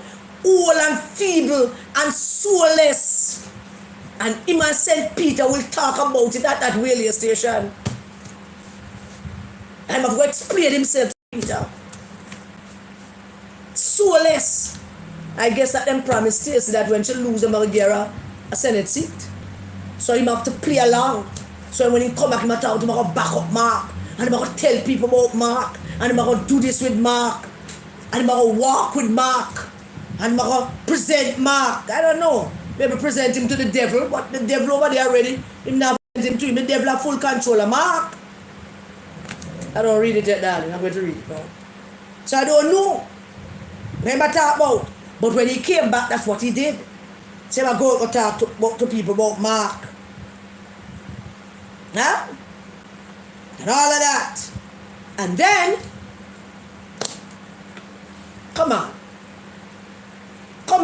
KD Knight. Me know say you probably don't have all your faculties together right now. And that's no disrespect. Age does that to us. And then, coupled with age, you sell your soul to the devil. You're hanging out with devil worshipping people. And you're in a space where the general secretary of your party is a pig who love to wallow in a mud. A disgraced, dirty, nasty fellow. Who the people of Eastern Westmoreland just today going out against them and want him down there. KD Knight is an astute mind. KD Knight don't do anything unless it is properly thought out. So for KD Knight to be in a WhatsApp group and actually put some words whatever it is, if it's him thinking it or he want to repeat it that people tell him, and actually voice it and put it in a space with more than one person. He wants somebody to hear it.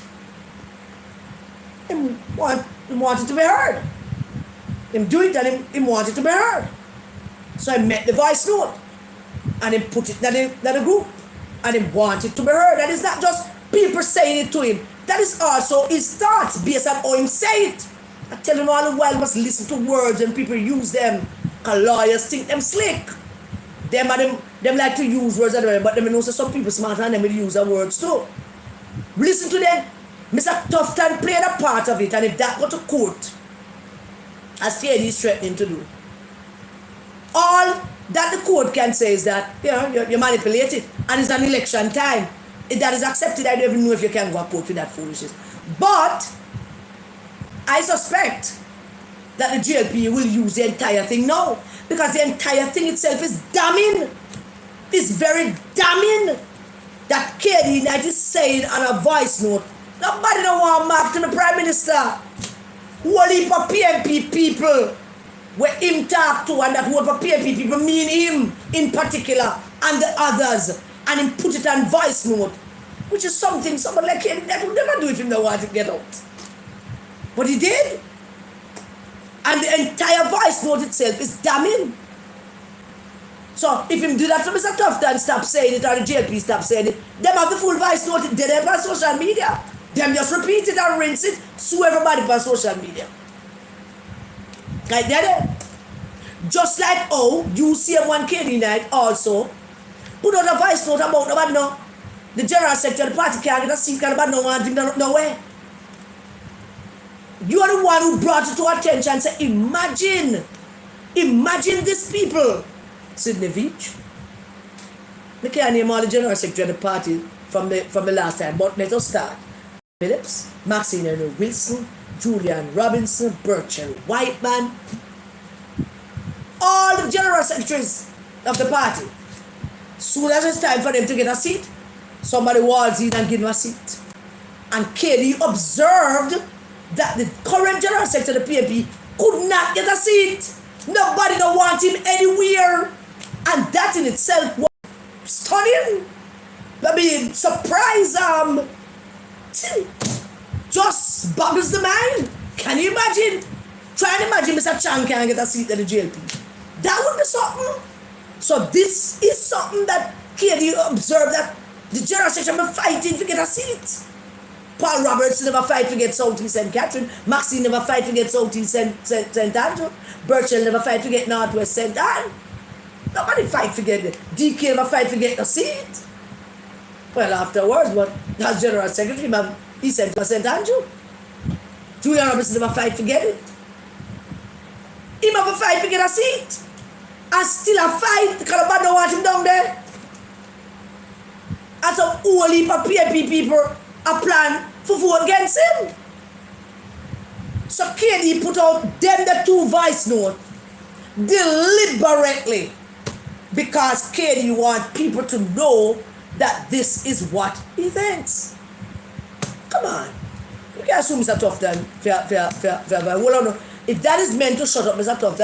Tufton cannot shut him out and make the entire voice note go and play on social media, because we're going to rinse it.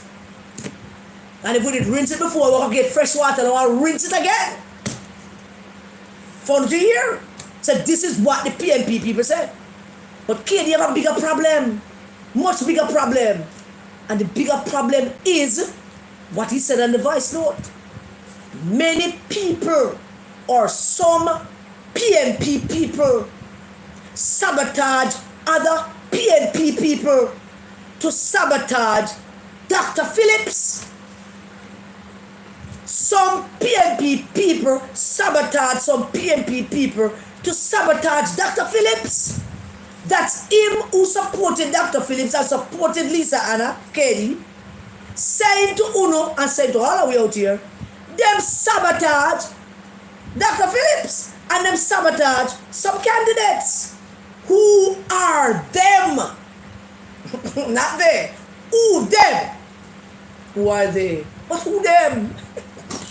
Who them that sabotage Dr. Phillips, sabotage some candidate, sabotage Crystal Tomlinson, sabotage that ganja head one where I walk around with Mark Golding, Liam Arton, sabotage Dwayne Vaz, sabotage Imani. Who are they to sabotage Dr. Phillips? Who are they, Katie? Because those that you're referring to are the ones that you have now sold your soul to secure a political future for your daughter. So her soul is actually lined up with yours, and the devil is having a happy feast. Because at the end of this, me tell him, say, all our soul of him. That's the deal with me and him. Take care of over there. Don't come over here. I can't keep on up. Who Katie? Who? Them. Peter Bunting, Mark Golding, Angela Brown-Burke, Ian Eales, Richard Azan, Colin Fagan, led by Bobby Pickersgill, Dayton Campbell. The whole of them sat down, make we mash it up and build it back in five. Make we mash it up. Can you imagine? A group of people who have never contributed anything to this country, them reap, them constantly take in. No matter who a man born, we think it's England, but we suspect him probably could be born in Israel as well. Kind mother did down there. Nobody in Jamaica that know him before him about 11 or 12. Nobody has ever seen him before him 11, 12. All them entrepreneurs friend them say that. So nobody, we never see him until he was a big boy. That's Capanari speak for say, we never know him. We didn't see him until no school him go. Anybody can identify the school him go to. Nobody. Just one somebody. Yeah man, me and Mark used to play marble. One somebody. Yeah man, me and Mark used to fly kite over Mona Commons. One somebody. One girl, so me and him did thief a little piece behind school. One somebody, just one. There is none. And you can rub him out by Andrew Wallace, the boy from 56 Cumberland Road. You dilapidated, favor hang pan nail, old clothes hang up behind door, dirty man, with your hand in your bottom. You can chat to the Jamaican man, and nobody know where you come from. Them sabotage the party to get power. What makes you think? And I only talk to we talk about if we just put aside. You don't know yourself. Put aside. Mark G, our G. Mark next Prime Minister of Jamaica. Uno. What dumb as doornail. Maybe a doornail have more sense than Uno. Please, don't. Doornail is sense everything. When you put it in and you tack it, it stay put. So doornail have more sense. Huh? So I can't find nothing that no dumb as. Rock? No man. Rock have more sense than Uno. Can take the rock and rest it as a dome, don't stay flat. Yeah, there you go. Rock have more sense, I don't know. I don't want to kill up with yourself. You just want the party for we. Why? Why do you think you died for you? You actually believe something died for you? I'm sorry for the ass, you actually believe something in it for you. You just want PMP for we. You think this? What do you think? You think this is PG PMP or Porsche PMP or Peter P? No! You just want the party for win. Ask yourself this question. Why? Why? Why you say that you think you can get? Because you will get nothing Bunting say you can get it. And that is only if he wants you to get it. Not that he wants it, He just want you have it. He want to make sure you know. See him in charge of it. And now get a little piece here. Don't want no more. Why? Can't let them man lose. You can't give them the key to the door. Can't hand over the key of the house to them. Them going to do the same thing that they did. Them only rich when them in government. Things now go good for them because them not in government. When Bunting became member of parliament for South East Clarendon, PJ gave him a work. Don't remember his parliamentary secretary. PJ give my office down at Alburn Road, or Dumfries Road, one place. PJ give my work, a desk, one office, a desk, a telephone, morning newspaper, coffee. PJ I give nothing for no. PJ trust him. Oh, PJ trust him now because PJ help him do in order to get to Peter Phillips. Oh, this I don't know what I talk about, you know. No, I don't know what I talk about. I don't know what I'm dealing with. I don't know what I'm dealing with. So for me, let me just make this absolutely clear to all of you. This year that we do, that I have been doing, there's no going back. None. There's no coming back. So all of you, somebody were talking about them run me out of PMP, fine. I said that. There's no issue with you saying all of that. And I want to the back in a PMP. Trust me, my darling. I don't want to come back. That will never ever come back. That will never be it again. That will always be that hollowed out version of what used to be the People's National Party by the time Mark Golding and Peter Bunting done with it. So we can stay there. Hang on to that little thread of belief that there's something in it for you. Not take that from you if that is your hope. Me not deny you that. You have a right to it. Not of right to it. So, we send out the list of risers. I will tell them not to vote for them. And that includes yesterday night. Whatever deal Katie made for her. You did send it to me, right, Michelle? So I suppose you won't be very upset if me tell you I'm going to send it again. You know something I have to chat from you tonight, Michelle. Remember say you have thin ice with me, you know. Trust me, thin ice. Anyway, I have it. So let's start in Hanover with the rice candidates then. East Hanover, Andrea Perkis.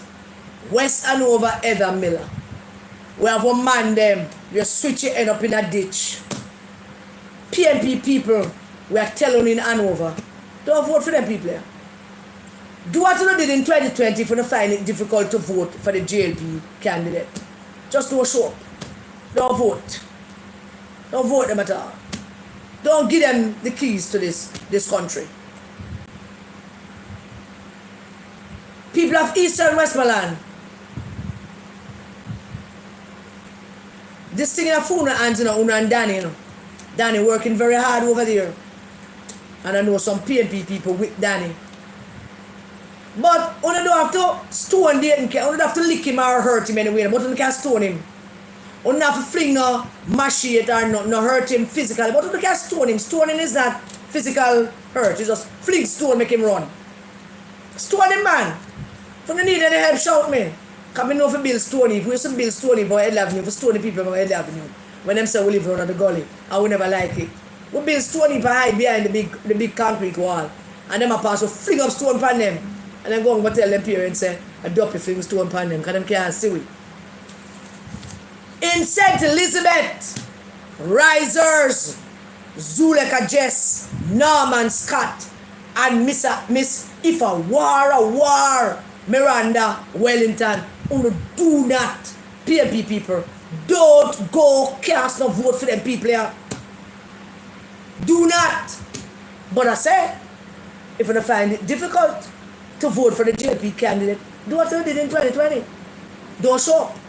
The thing about the politics and voting, you know, that we must understand from history is that if a voter don't show up in one election and then another election, for example, if a voter never show up in 2016 and then don't show up in 2020, it's very unlikely that that voter will show up in 2025. Very unlikely. So the GLP themselves have a task in terms of getting their full base out, because there is a small percentage of that base that didn't show up in 2020 as well. And some of them stayed home in 2024 for the local government election.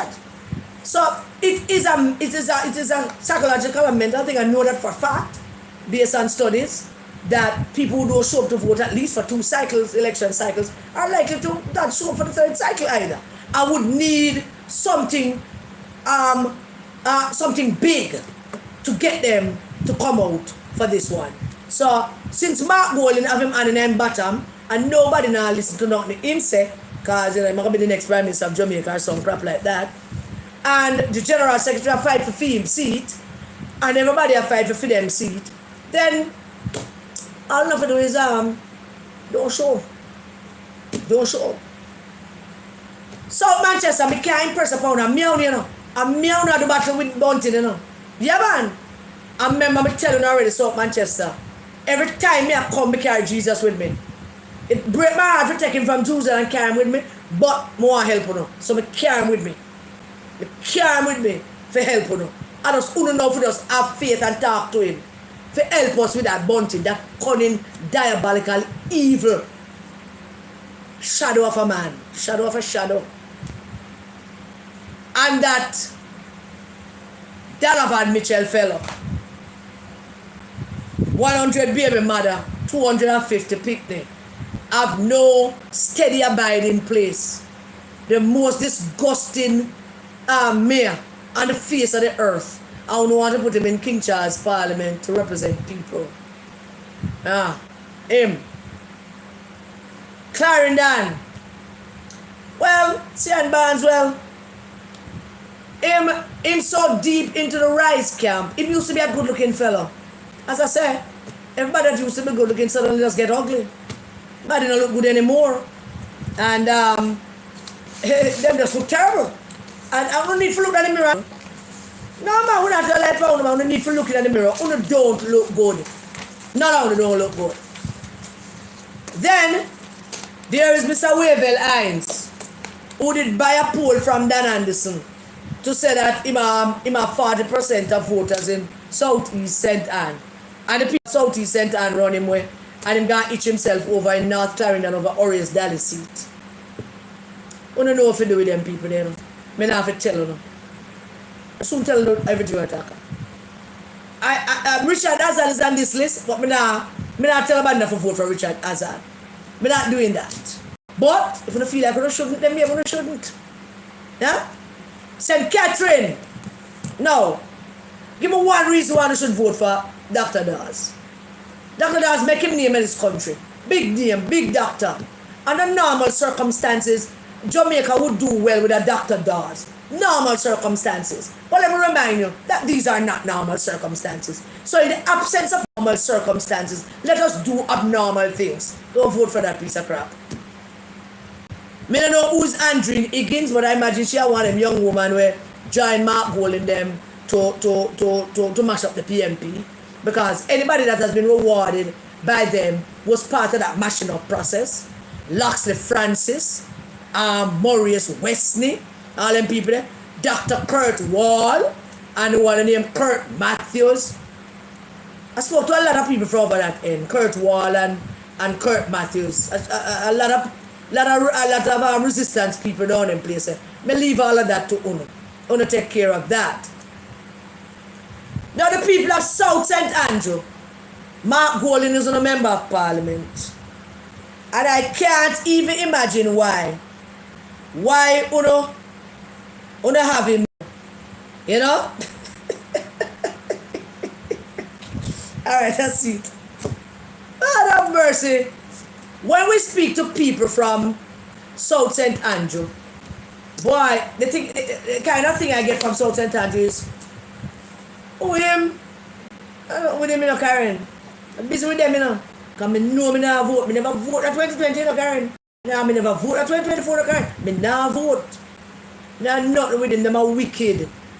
I imagine there's more than one person saying all of that. So I leave it to South St. Andrew and the resistance people. Now, I don't want to wish nothing bad on Angela Brownberg for the mere reason that it would be wicked of me to add more to fear troubles. Because fear troubles them couldn't be more than they are right now. The amount. Every time I speak to somebody from Southwest St. Andrew, this is what the person said. Karen, And what kind of cross is this Portia left power with? Karen, and what kind of cross is this Portia left power with? Eh? Every time you see them, every time they call, every time you buck them up. Karen, and what kind of cross is that Portia left power with? Huh? I think I would have it under control, that's what too. Down the southwest. Now, Tony Hilton in the other day try to organize some kind of protest. That never go well because things never go well for him, you know. It's because the JLP, like all the political PNP too, they would tend to not to pay attention to some seats that they believe that they can't win. I'm telling you a long time, say Tony Hilton is a weak man. Not only politically, but a weak man as a man. Never show him is quite a full man. But then the man, not the man, I mean that's a full man. The man a full man. Them weak, you know? And so, we have a whole heap of resistance down in Tony Hilton ends. And we trust them that them have them thing organized. So PNP people enough to vote for them people, the man. Patricia Sutherland Duncan. Now why should anybody vote for a clown like that?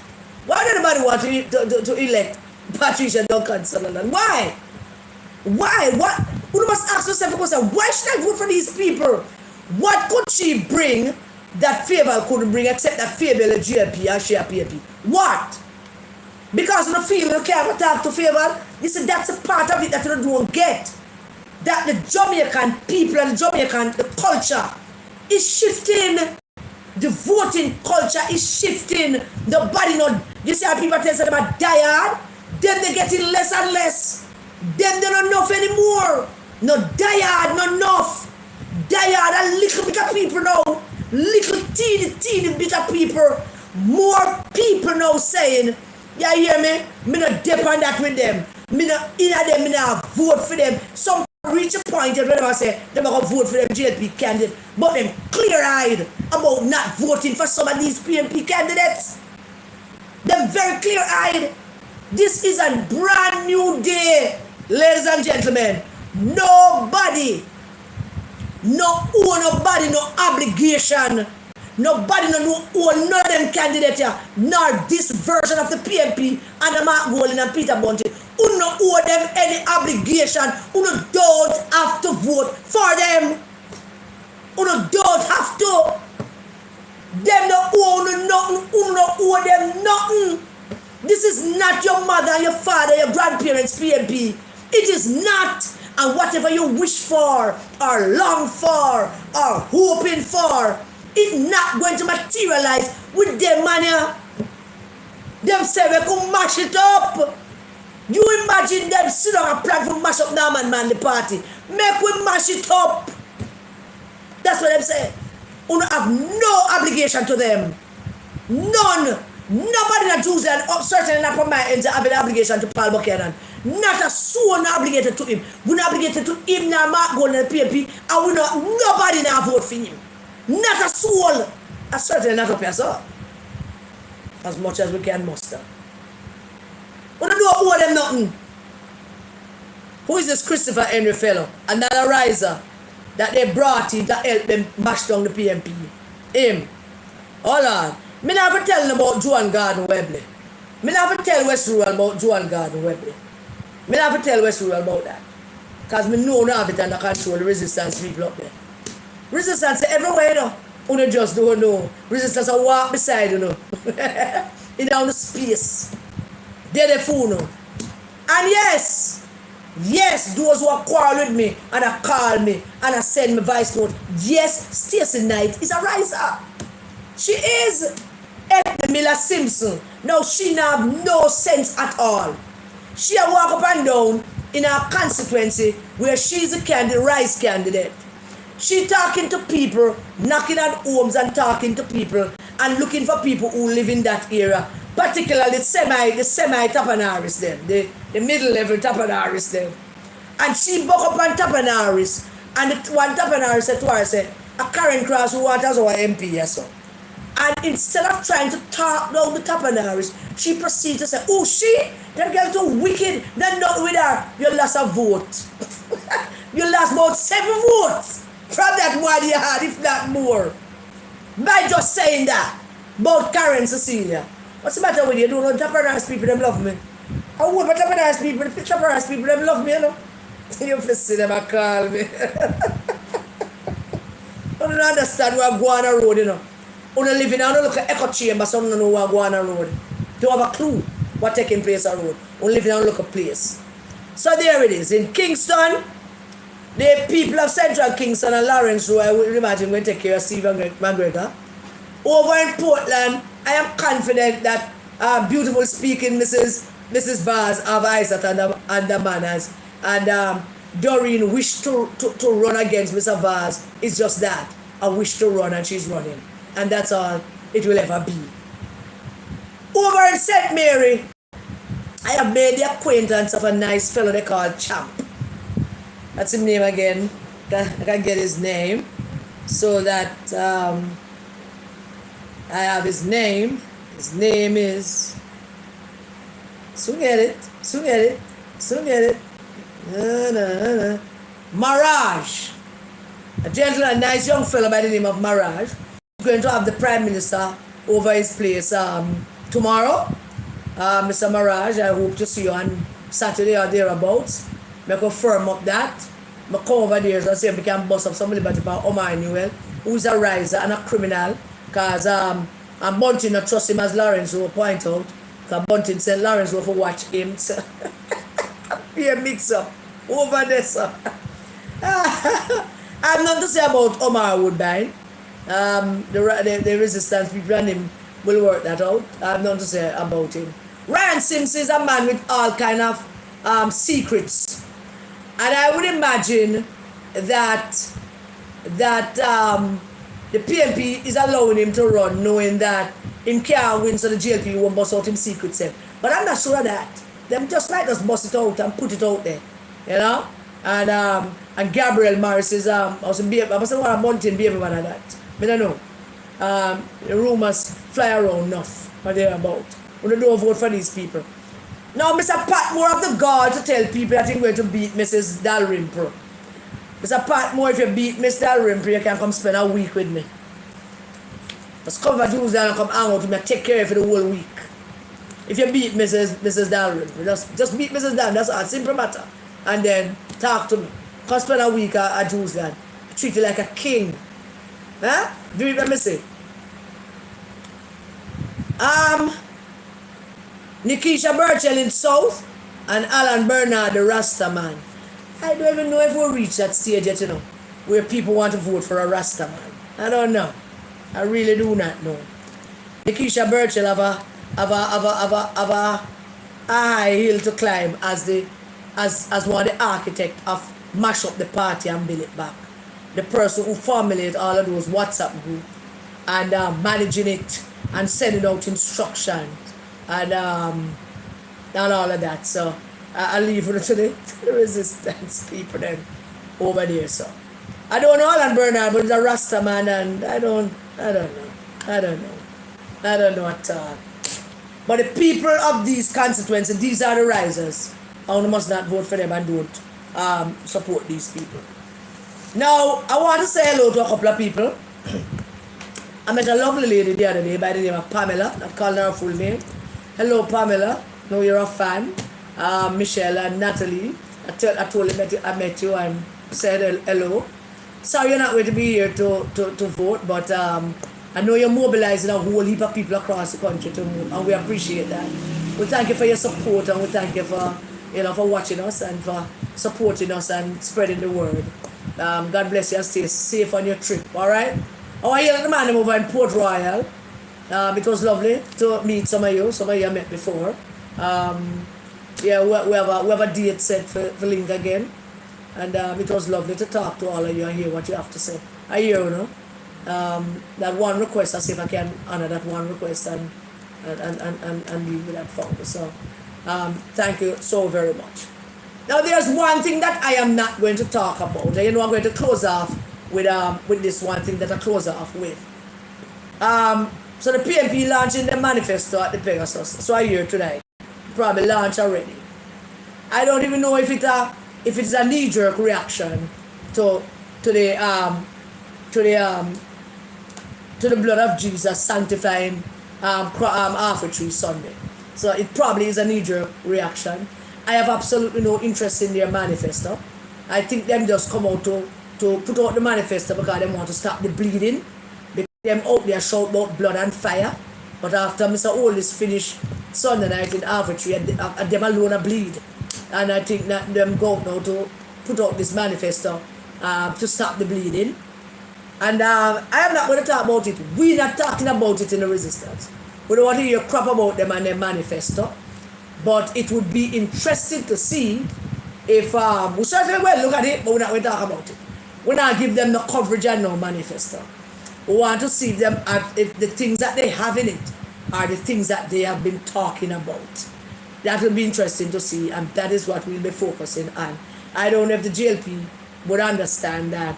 Well, the GLP must understand. I would imagine that if after them out there talk about blood and fire, and then Mr. Oldest cut them up and everybody are bleed now, them decide to go and bring out a manifesto today, then clearly it is to stop the bleeding and to seize the narrative so that the argument about Sunday can seize and the manifesto take it over. Nobody should allow them to do that. We should just keep that whole vibes going and don't give them the room to breathe. So let them go see if them can launch about 2 more manifesto each day. Let them launch some more book and give them to them and they can go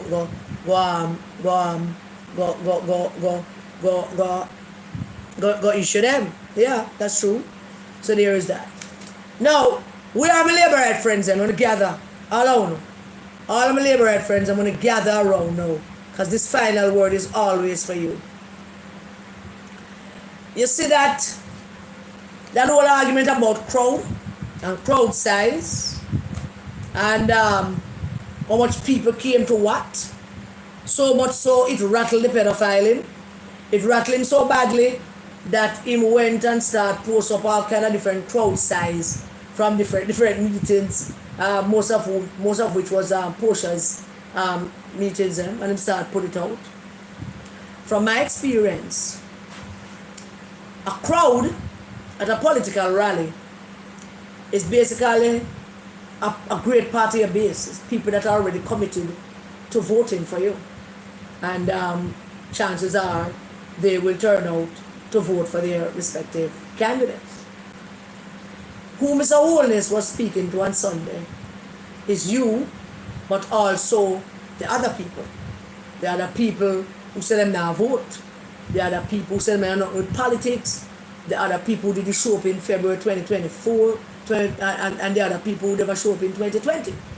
Those are the people that Mr. Holness was specifically reaching out to let them know all that he has trying to what he did to better their lives and how their lives have improved in many, many ways, and reminded them that he is the Prime Minister and every good thing that has happened in this country is he make it happen. You know, the crowds of you that were there in Arbitrary must understand that your job don't finish at bringing in the crowd and do the excitement and then go back home or sit down. It just began.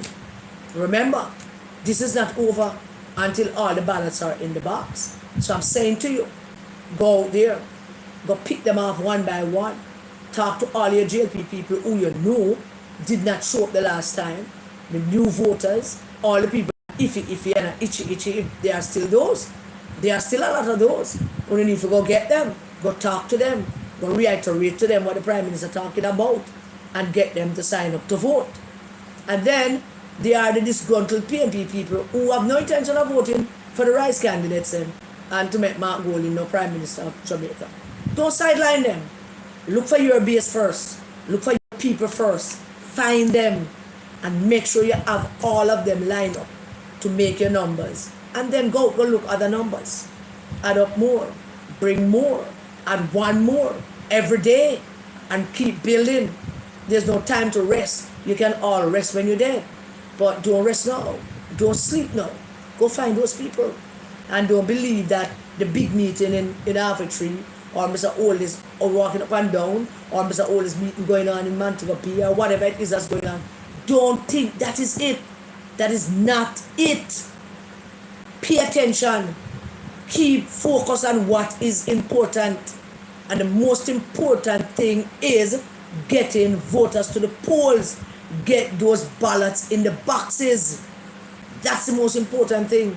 Get on your phone, call up people, make sure you have phone numbers, make sure you have which part them hang out, who have woman somewhere, who have man somewhere, who hang out other places. Make sure you get all that information and focus on that.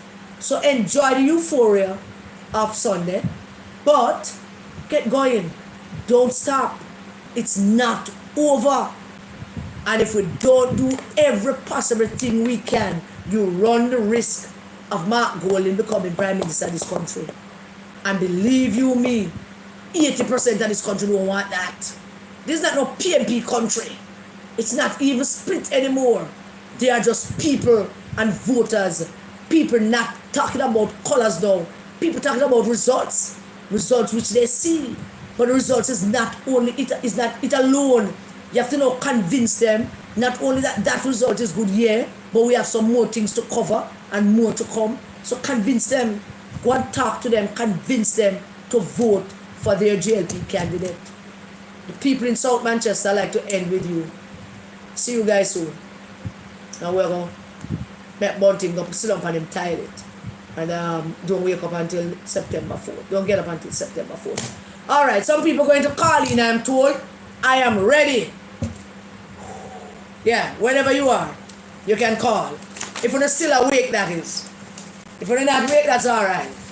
But if you're still awake, call. And that way rush and lock off, because you're not quarreling with me when I rush and end.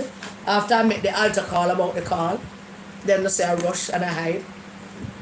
So I'm waiting on you to call. Who's going to call? Who's coming next? Punchinella, little fella. Who's coming next? Nobody? You know, me I'm not going to worry, because when we start hang up now, I'm going to call.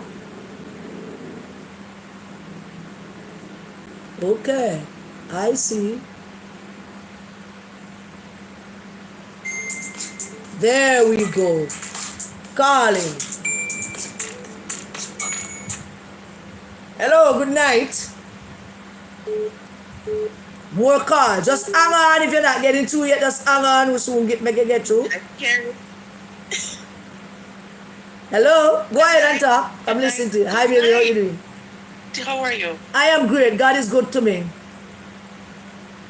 Wonderful. More than we deserve. Listen, That is true. I'm not even going to be long. Yeah. Thank you, as always, for being the voice of reason. And I cannot imagine just how overwhelmed you are, even though you're sitting there all composed about the legacy of your mom that this man has tried to erode. But because you know the strength on which you stand, he has done what he has done, but he cannot erase it. And that is for sure. Thank you. I'm also concerned about KD Knight's approach to what was played, because he knows the great poet says, above all else, to thine own self be true. KD Knight knows that he uttered those words. They have come back to haunt him because of his daughter, but he need not get up in his feelings. It just shows that he has lost the very credibility that he once questioned about Mark Golding. Yeah. Right? Yes. But you know what is good? There's such a thing called recordings. So you see, when you play the KD and you go back and play the Donna Scott Motley, you play the Damien, when you put them together, I know. But make them see a lie. Yes. Because I can't imagine how Donna is feeling now that she hear that KD one play, where she know that Peter Phillips, who appointed her and gave her such a platform to rise and be who she had the potential to be, she has turned her back on him and is now supporting Mark Golding and friends. She ought to be ashamed of herself. I'm telling you. Understand? Yeah. But I like the message that you've been bringing to our fellow Jamaicans, and I hope that they understand that this election, it's in their hands. They are now going to be the heroes and the heroines that we talk about. They have a choice to make, and they need to make it right. Yeah. Good night. walk good. I hear you going down a Portland or somewhere, so stay safe and the good Lord carry you on the wings of angels. Thank you One very love. much. Thank you, darling. Thank you very much. Thank you. Yeah, we hear more call coming in. You come now, call now. We can't expect me to answer all the calls at one time. There you go. Nice. Hello, good night. Hello, good night. Hi Karen, how you doing? I'm great. How are you? Not too bad at all, man. I love you tonight, man. You was on point tonight, man. Thank you. Thank you. How you doing? Yeah, Yeah. man, I'm calling from in this city here, man. You gonna call the Rasta, man. Linstead. Down in Linstead. Yeah, man. Yeah. Where's the best pork in Linstead? Up on the Yorktown Road, there to Charlie Mount. Yeah? Yeah, man. Alright, we'll go check that out. Yeah, man, nice, man. We're gonna take care of the Rasta, man, this time, man. Alright. How things over there? Going good. And not Catherine, going good. Okay. Going good. You know? Yeah.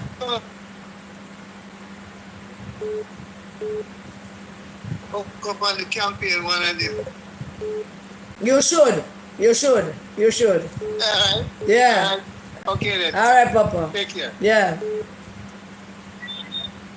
Hello, good night. Hi, good night, Karen. Yes, hi.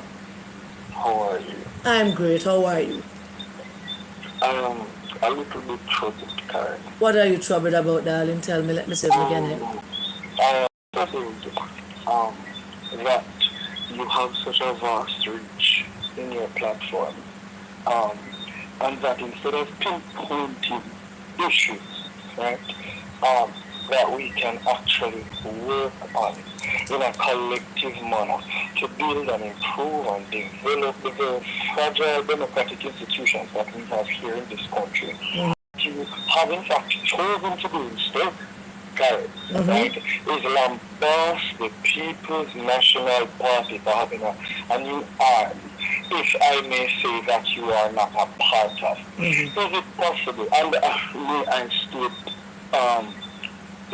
unequivocally that I am not, right, a member of the People's National Party, and that I have never been, and that I am not a sore loser, right, seeking gratification or re-gratification in an event. All right. However, what? Oh goodness, Karen, what is really happening there? You speak ever so glowingly about the Prime Minister and about what the Prime Minister, the whole administration has been doing, right? Which is really next to nothing, right? When you say that the Prime Minister has matured, Karen, what exactly are you talking about? Are you talking about the very same Prime Minister who, when he was opposition leader, brought 2 senators to court? Are you talking about the same Prime Minister who disregards the Constitution as much that he is now carrying another set, another organization to court because things will stick and suit him? So you have lauded a quasi dictator, right, on your platform only because, and of course this is my opinion. That is why I'm listening to you, because your opinion and that way shut you down.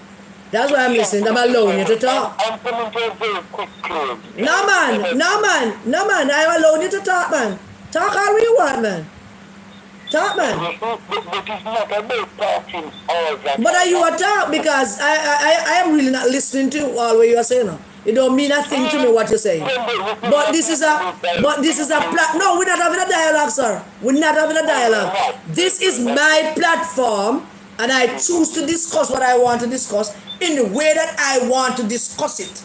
And I will have nobody tell me what I should do and what I should say and how I should do and say. But out of respect, out of respect for the fact that you listened and watched and you took the time out to call, I am allowing you to talk.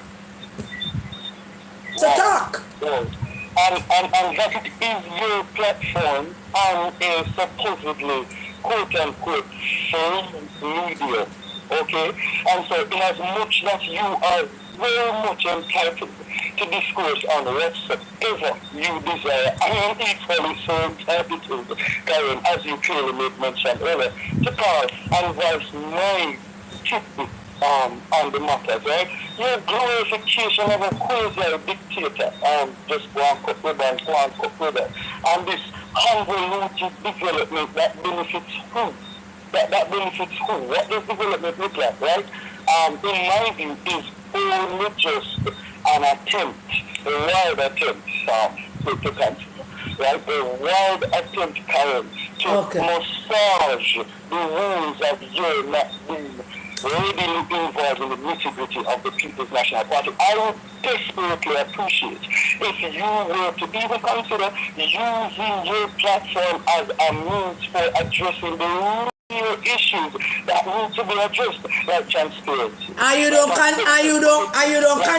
So hold on there. Hold on, man. Allow you to talk, you know.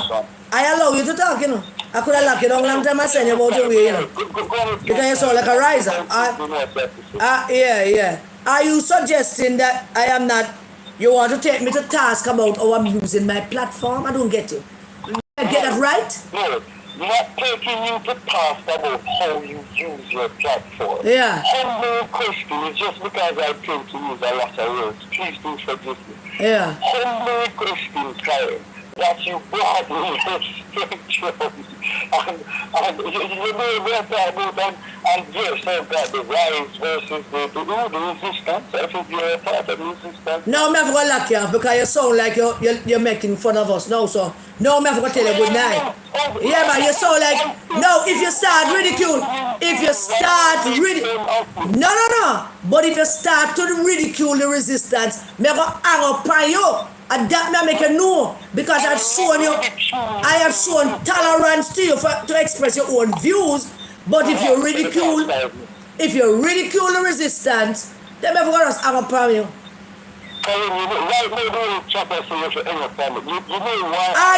Are you ridiculing the resistance? All right. Okay. All right.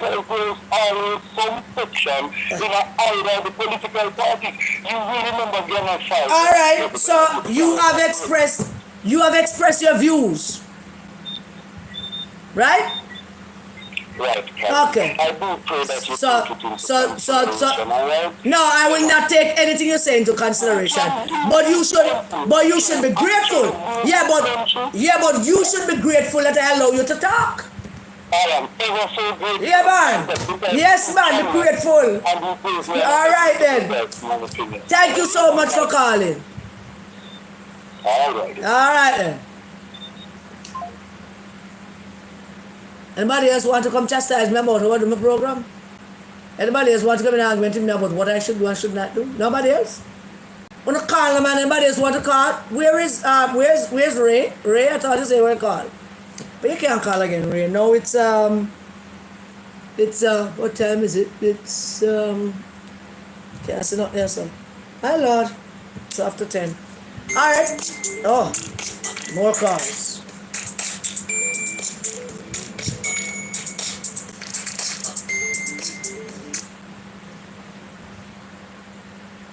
I think I pressed the wrong thing. Yes, I pressed the wrong thing. There you go. Hello, good night. I'm not hearing you. Hello? You have to speak up. Good night. Good night, darling. Are you hearing? Okay. Yes. I only hope that everybody is hearing what you are saying. I just love the way you are telling them that, and you're giving them the warning that this election is no joke. They have to get out the voters. They have to get out here and vote. I want to put my little piece in because these people might just sit again, and I know how the labor rights them operate. They get what you would call comfortable. Mm-hmm. And they will say, okay, then Andrew will win. But they should not take it lightly that Andrew will win, because these risers are coming with everything that they have, Yeah. right? Yeah. They're coming to win because they have an agenda to get in there, an agenda to get what they want, and they are going for it.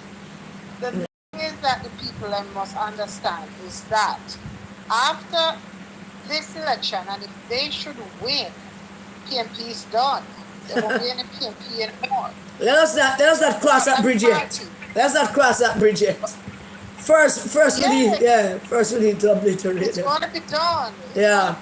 Yeah. PNP, Yeah. right? So if PNP really want to see their party rise again, they have to just get these people out. Yeah. Right? Yeah. And the next thing is that when they sit and everybody say, okay then, Andrew done win the election, whatever, don't be surprised at the end of it that some will cry. Yeah. Yeah. Because I am like sensing that people are saying, oh, they don't have to because he has it. Yeah. He don't have it comfortable because they are coming with everything and they are planning on stealing. There is going to be a lot of stealing, vote buying, and a whole heap of things happening, and people shuffling from place to place. Yeah, you have to have your eyes open.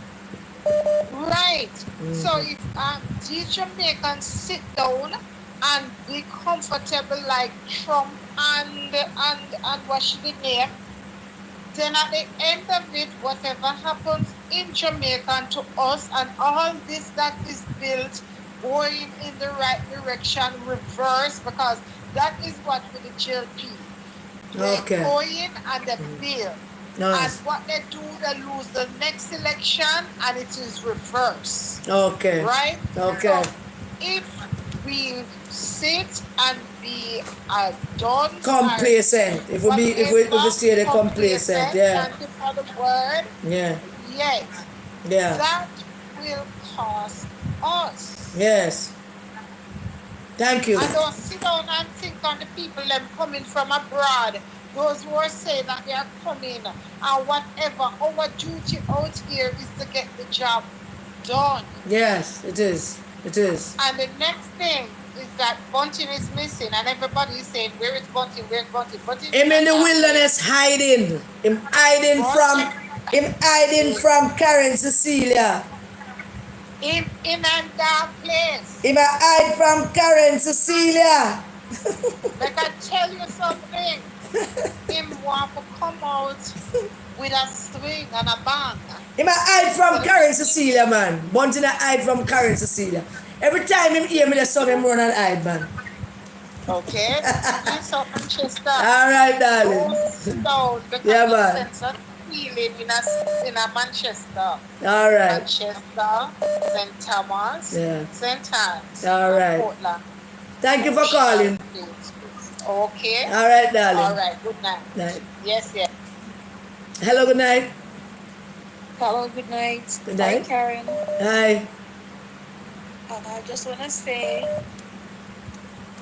big up to you and Natalie and Michelle for the work that you ladies are doing. You're very patriotic and really appreciate you. Is this Pamela? And you guys are on the right side of history.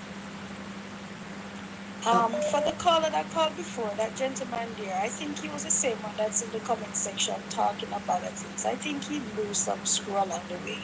Yeah, well, he's entitled to his opinion, and my channel entertain people to entitle them opinion, even if I disagree with them.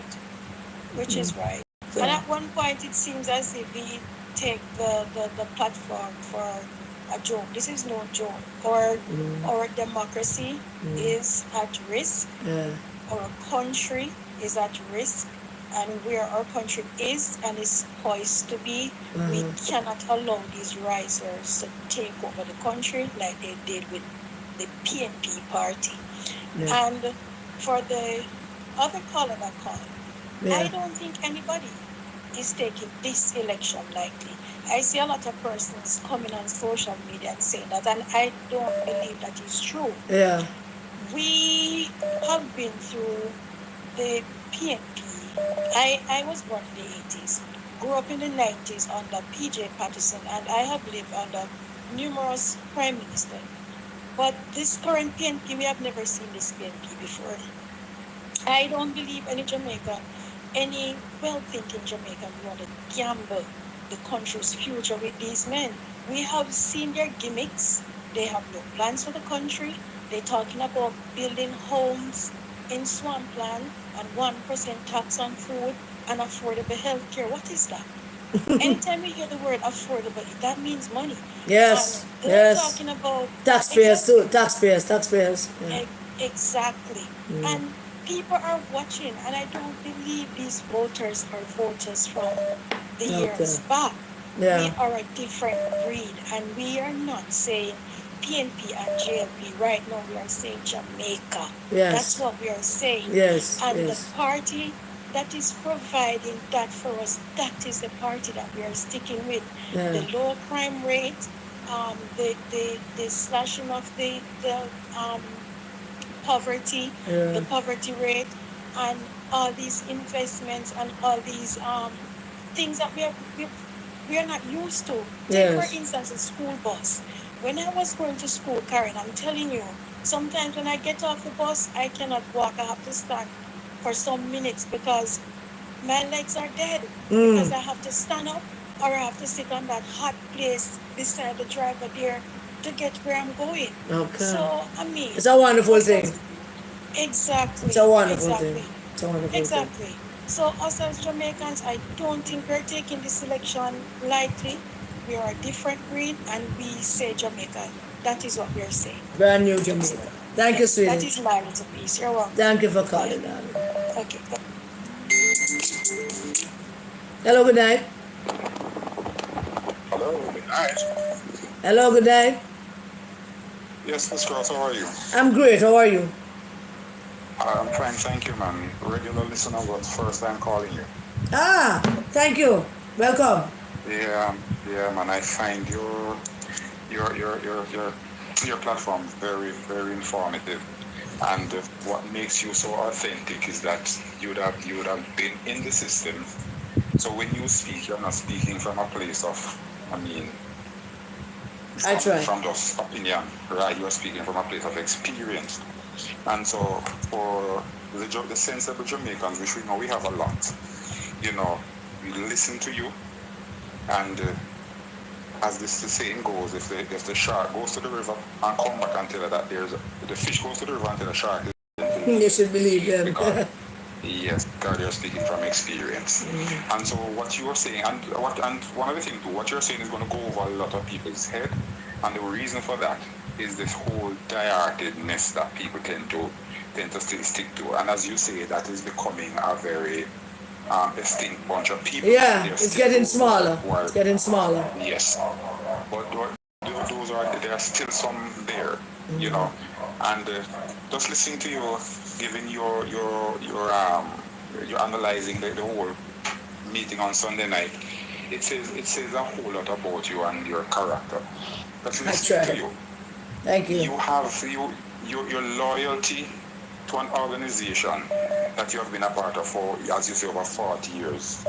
You're loyal to the organization, but what you cannot stand is what the organization has become, which is, like night and day to what it is now. Yeah. And you're saying, based on your principles and your morals, you can't support it. And yeah, and we need more people like you. Because, let me tell you who you remind me of, and you may disagree with me, you remind me of a Donald Trump. I don't mind being compared to Trump at all.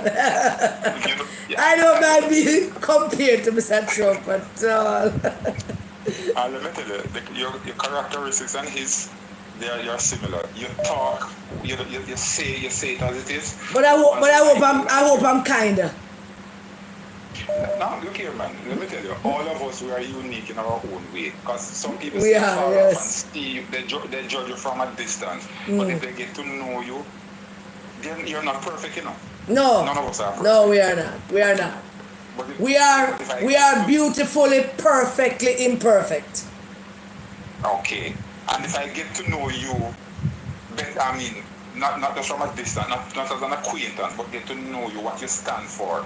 then Yeah. I might find that we have more in common that separates us. Probably. You know? Probably. Yeah, man. And we can appreciate each other for our uniqueness. Because the gentleman coming on just now and telling you what you should be doing on your platform. I mean, it is you who give us a chance to come into your space. You are telling us from your perspective and your experiences. Who am I to tell you not to share your experience and how to share your experience? Yeah. Yeah. You Thank know? you so much for that. So- Thank you so much. No, man, you're most welcome, and the gang of three. Yes, the gang of Like three. you, yeah, boy, the gang of three, boy, you're making a difference Thank you. in your age and in your generation. And if you notice the mixture, it's you, Michelle, and Natalie, and I consider Natalie to be the younger of the. She is. She's still a little girl. Aye. But I thought that makes she because she might vex. But I talk to her, I would say, little girl, have little manners, no?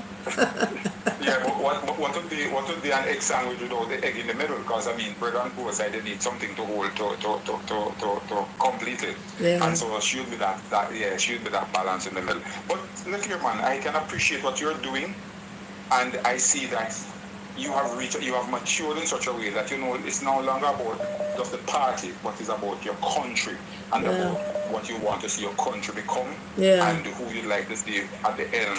I mean, guiding the country, and in the way that the country needs to be guided. Because for me, let me tell you what I fear. I fear the fact that they have stereotyped a certain tribe of people to behave a certain way. How is it you can have your slave masters, the slaves who is holding up the slave master and said, we want the slave master to be over us. When you have one of your own who has been out there in the field with you, understand what you are going through, and yet still you are saying, no, give us the slave master. Yes, it is, I don't want to sleep. I don't want to sleep yet. It is a baffling thing to me. I had that discussion with a young black fellow down my supermarket this morning. Baffling. Yeah. Yeah. Thank you for calling, love. No problem, man. And keep up what you're doing. Thank you. I will You're try. making an impact. Thank you. Man, thank you for having me there. Hello, good night. Hello. Hello. Good night, Karen. Good night. Yeah, man. TV, man, here, man. Who is that? TV, man. How you doing? Not too bad, you know. I'm asking to find out who KD Knight going to sue. Sue yourself for the word that him say. Yeah, him can't sue Mr. Tufton. If I was Mr. Tufton, I'd just play the entire thing, make him sue that. Yeah, but that's exactly what's going Play to the whole thing. Play the whole thing. Just play the whole thing. No, him feel. No. Feel what it is like. If he's feeling his side now, you know, enough him whole age now. Yeah. Something now, you find fairly upon you. Yeah. Enough your whole age in a pavilion. That's Yeah, we just play the whole thing now. And then him can go sue that. No, man, can get half a man. Him get half or two to smooth up everything and him got to come sit that front row and everything and come out, come show up him face. But him didn't know say all these things that come haunt him. No, man. He didn't know that. These same people who fight against Peter Phillips, same people who fight against Portia, so they didn't know that these things was coming to haunt them now at this time. Yes. Karen, let me tell you something here, man. You see these people, I'm watching them carrying on and carrying up and going up with them things. And when you have some of them, I've seen some of them that they are talking about time comes, and you say, I don't know what if they didn't know about the second smile program or what, because this man not saying anything to them. Say, look, let me assist you with this and let me assist you. And you keep running behind this man. This man don't care. The man move everything out of Jamaica. The man have a house at Jamaica. You have a pilling. Man do have nothing here. Man do have nothing So here. tomorrow morning he lift up and gone. You think you can go America, go overseas to England anyway, go find it, because you never know if you have a blood rush time ban. No, man, it's Israel. I have a feeling it's Israel in bad, but That's what I believe. I have a Someone feeling down it's there. Israel in To bad. me, this birth certificate is fictitious. Him can't show that, man. Hey, listen to me, Carl. Birth certificate. Him can't show that birth certificate. Any day, him show that birth certificate. We're waiting for him to show it. If you get back up. We're waiting for him to show it. We're waiting for him to show a marriage certificate to as well. Did America married? Yeah, man. America married, man. Yes. But him said Jamaica married, so we're waiting for him to show the marriage certificate. Yes. The man seemed like he want to take over everybody, glory, want to take over everything. Yeah. Everything people do is say, I'm father do it or him do it. Yeah. This man, I'm waiting. This birth certificate cannot be connected. It can't write. You cannot, you know what I'm saying, can't write? If you're born in Jamaica, you have a birth certificate, but you still never have a Jamaican passport. All the years that you there, you never have a Jamaican passport. Yeah, all that add up. All the years you there, you never have a Jamaican passport. Everything you do with the birth certificate, it has to be your Jamaican birth certificate. You have to apply for the British citizenship and the British things. Yes. How you come by that? You're reading between the lines. How you come by that birth certificate, and it never touched within our space to say you're going to apply for Jamaican passport. Are you going to apply? You're supposed to be in the Jamaican system. Because no matter what, how you retrieve, you're supposed to be in the Jamaican system with a lot of things. Your name will come up on the voters list. Your name will come up on this. Where that birth certificate come from? Yeah. Him can't show that, man. Any day him show that, anytime show that, that's the end for him. But Karen, I tell him over nationwide, and I said to the guy, don't bet me. Because once you have that birth certificate, you're supposed to come up with your thing in the system. You're supposed to register in the system. Yeah. All right, boss. Yes, sir, Karen? Yeah, man. Yep. All right. Thank you for calling. Stay tuned. I would imagine at the end of a calling, there are no one else calling. That's it? Yeah? Good? We can sign off now? I don't no war with me.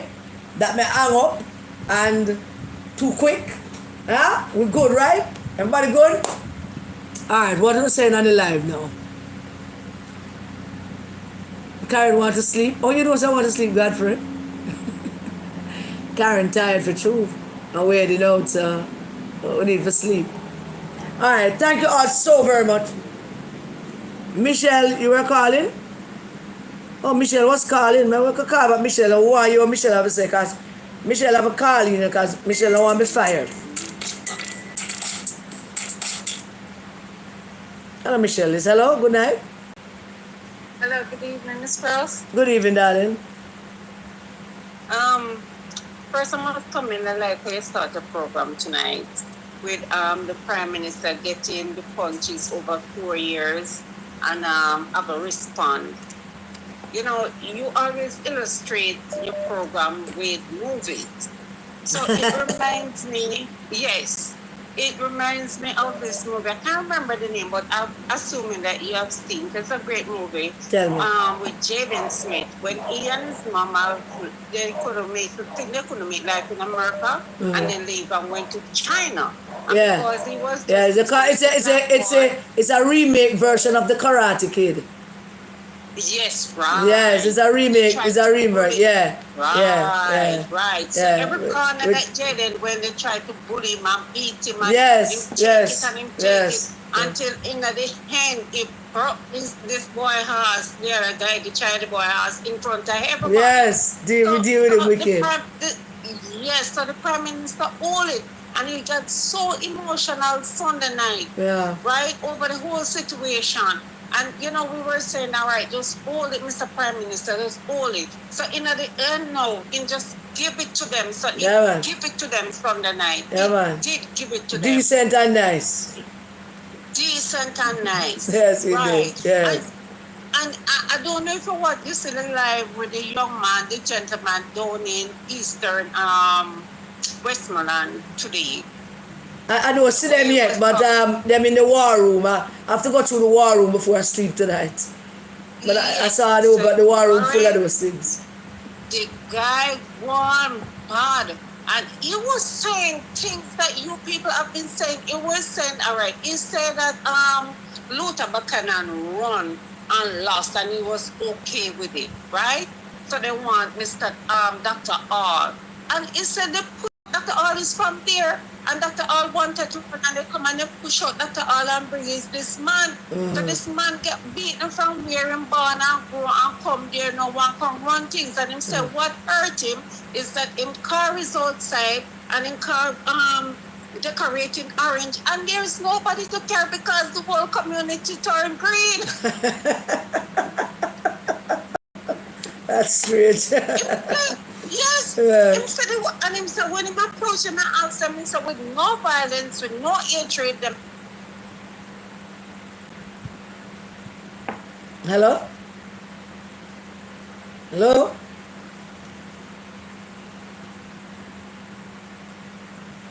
Hello? Hello, caller? You are something wrong here. You're muted. Okay, yes, it went on mute. Yeah. So he was saying that his community is strictly PNP, and when him look and him see everybody turn green, him say him not joke, and he did get up on that. But you see what happened with the PNP? They don't run like a little that like what they do in Westmoreland with Mr. Garfield James. Right? Yeah. They just come and they push out somebody and then put in somebody. So he was really upset. Yeah. He was really upset. Yeah. Yeah, them tell them plain and straight, them not voting for them. So them not voting for them. But I don't know they will manage.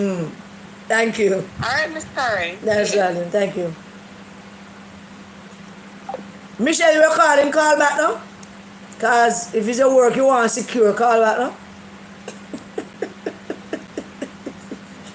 Hey, Michelle?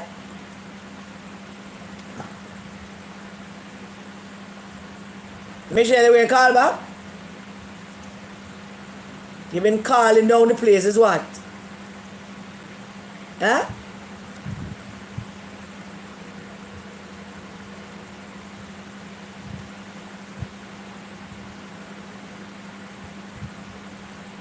Yes, ma'am. Good evening. All right, live, everybody. So, Michelle, here's a 411 here. We can throw some questions at her. Well, only Thank calling you. to give a brief report. All right. I went up on the channel where them said them having the manifesto. And I could not believe Donna Scott was the one I heard reading from a phone. I don't see no book before her, so I don't know how this manifesto was launched. You look like they don't print no book. But anyway, they might have. And she was reading from the phone, maybe her notes. And almost everything that Donna Scott spoke about, there was nothing new up to the time when I tuned them out to come and join them. Everything is everything that they said on the political platform. Really? And what they've been saying is just improvements on what is happening. We're going to give you health care, we're going to do this to the clinics. Them keep on repeating some of the things that the government is currently doing, so they're going to do it. Yeah. Like they're going to build out the shelters around the island. I mean, it's not new. The beach access is what you've been talking about, right? But as to how we're going to come about, we don't know. But they call this meeting to unveil a manifesto of everything that they were saying on the platform. We thought there was extra. But, You mean there are no plans in the manifesto based on what you hear Donna Scott saying? No, and what is more, this is the thing that I want people to hear, and maybe that is what we want to tell the other set of people. They actually said, Donna Scott actually said, Scott Motley, that they're going to expand the Senate. To include the foreigners that they want to bring come? Yes, to include the people in the diaspora. Who in Jamaica they ask about that? Who in Jamaica they ask if that is what they want? So this is an imposition. This is something else I want people to remember. There were liberal people on the platform making them usual comments, the usual barbs and so on. And they were blocking them off.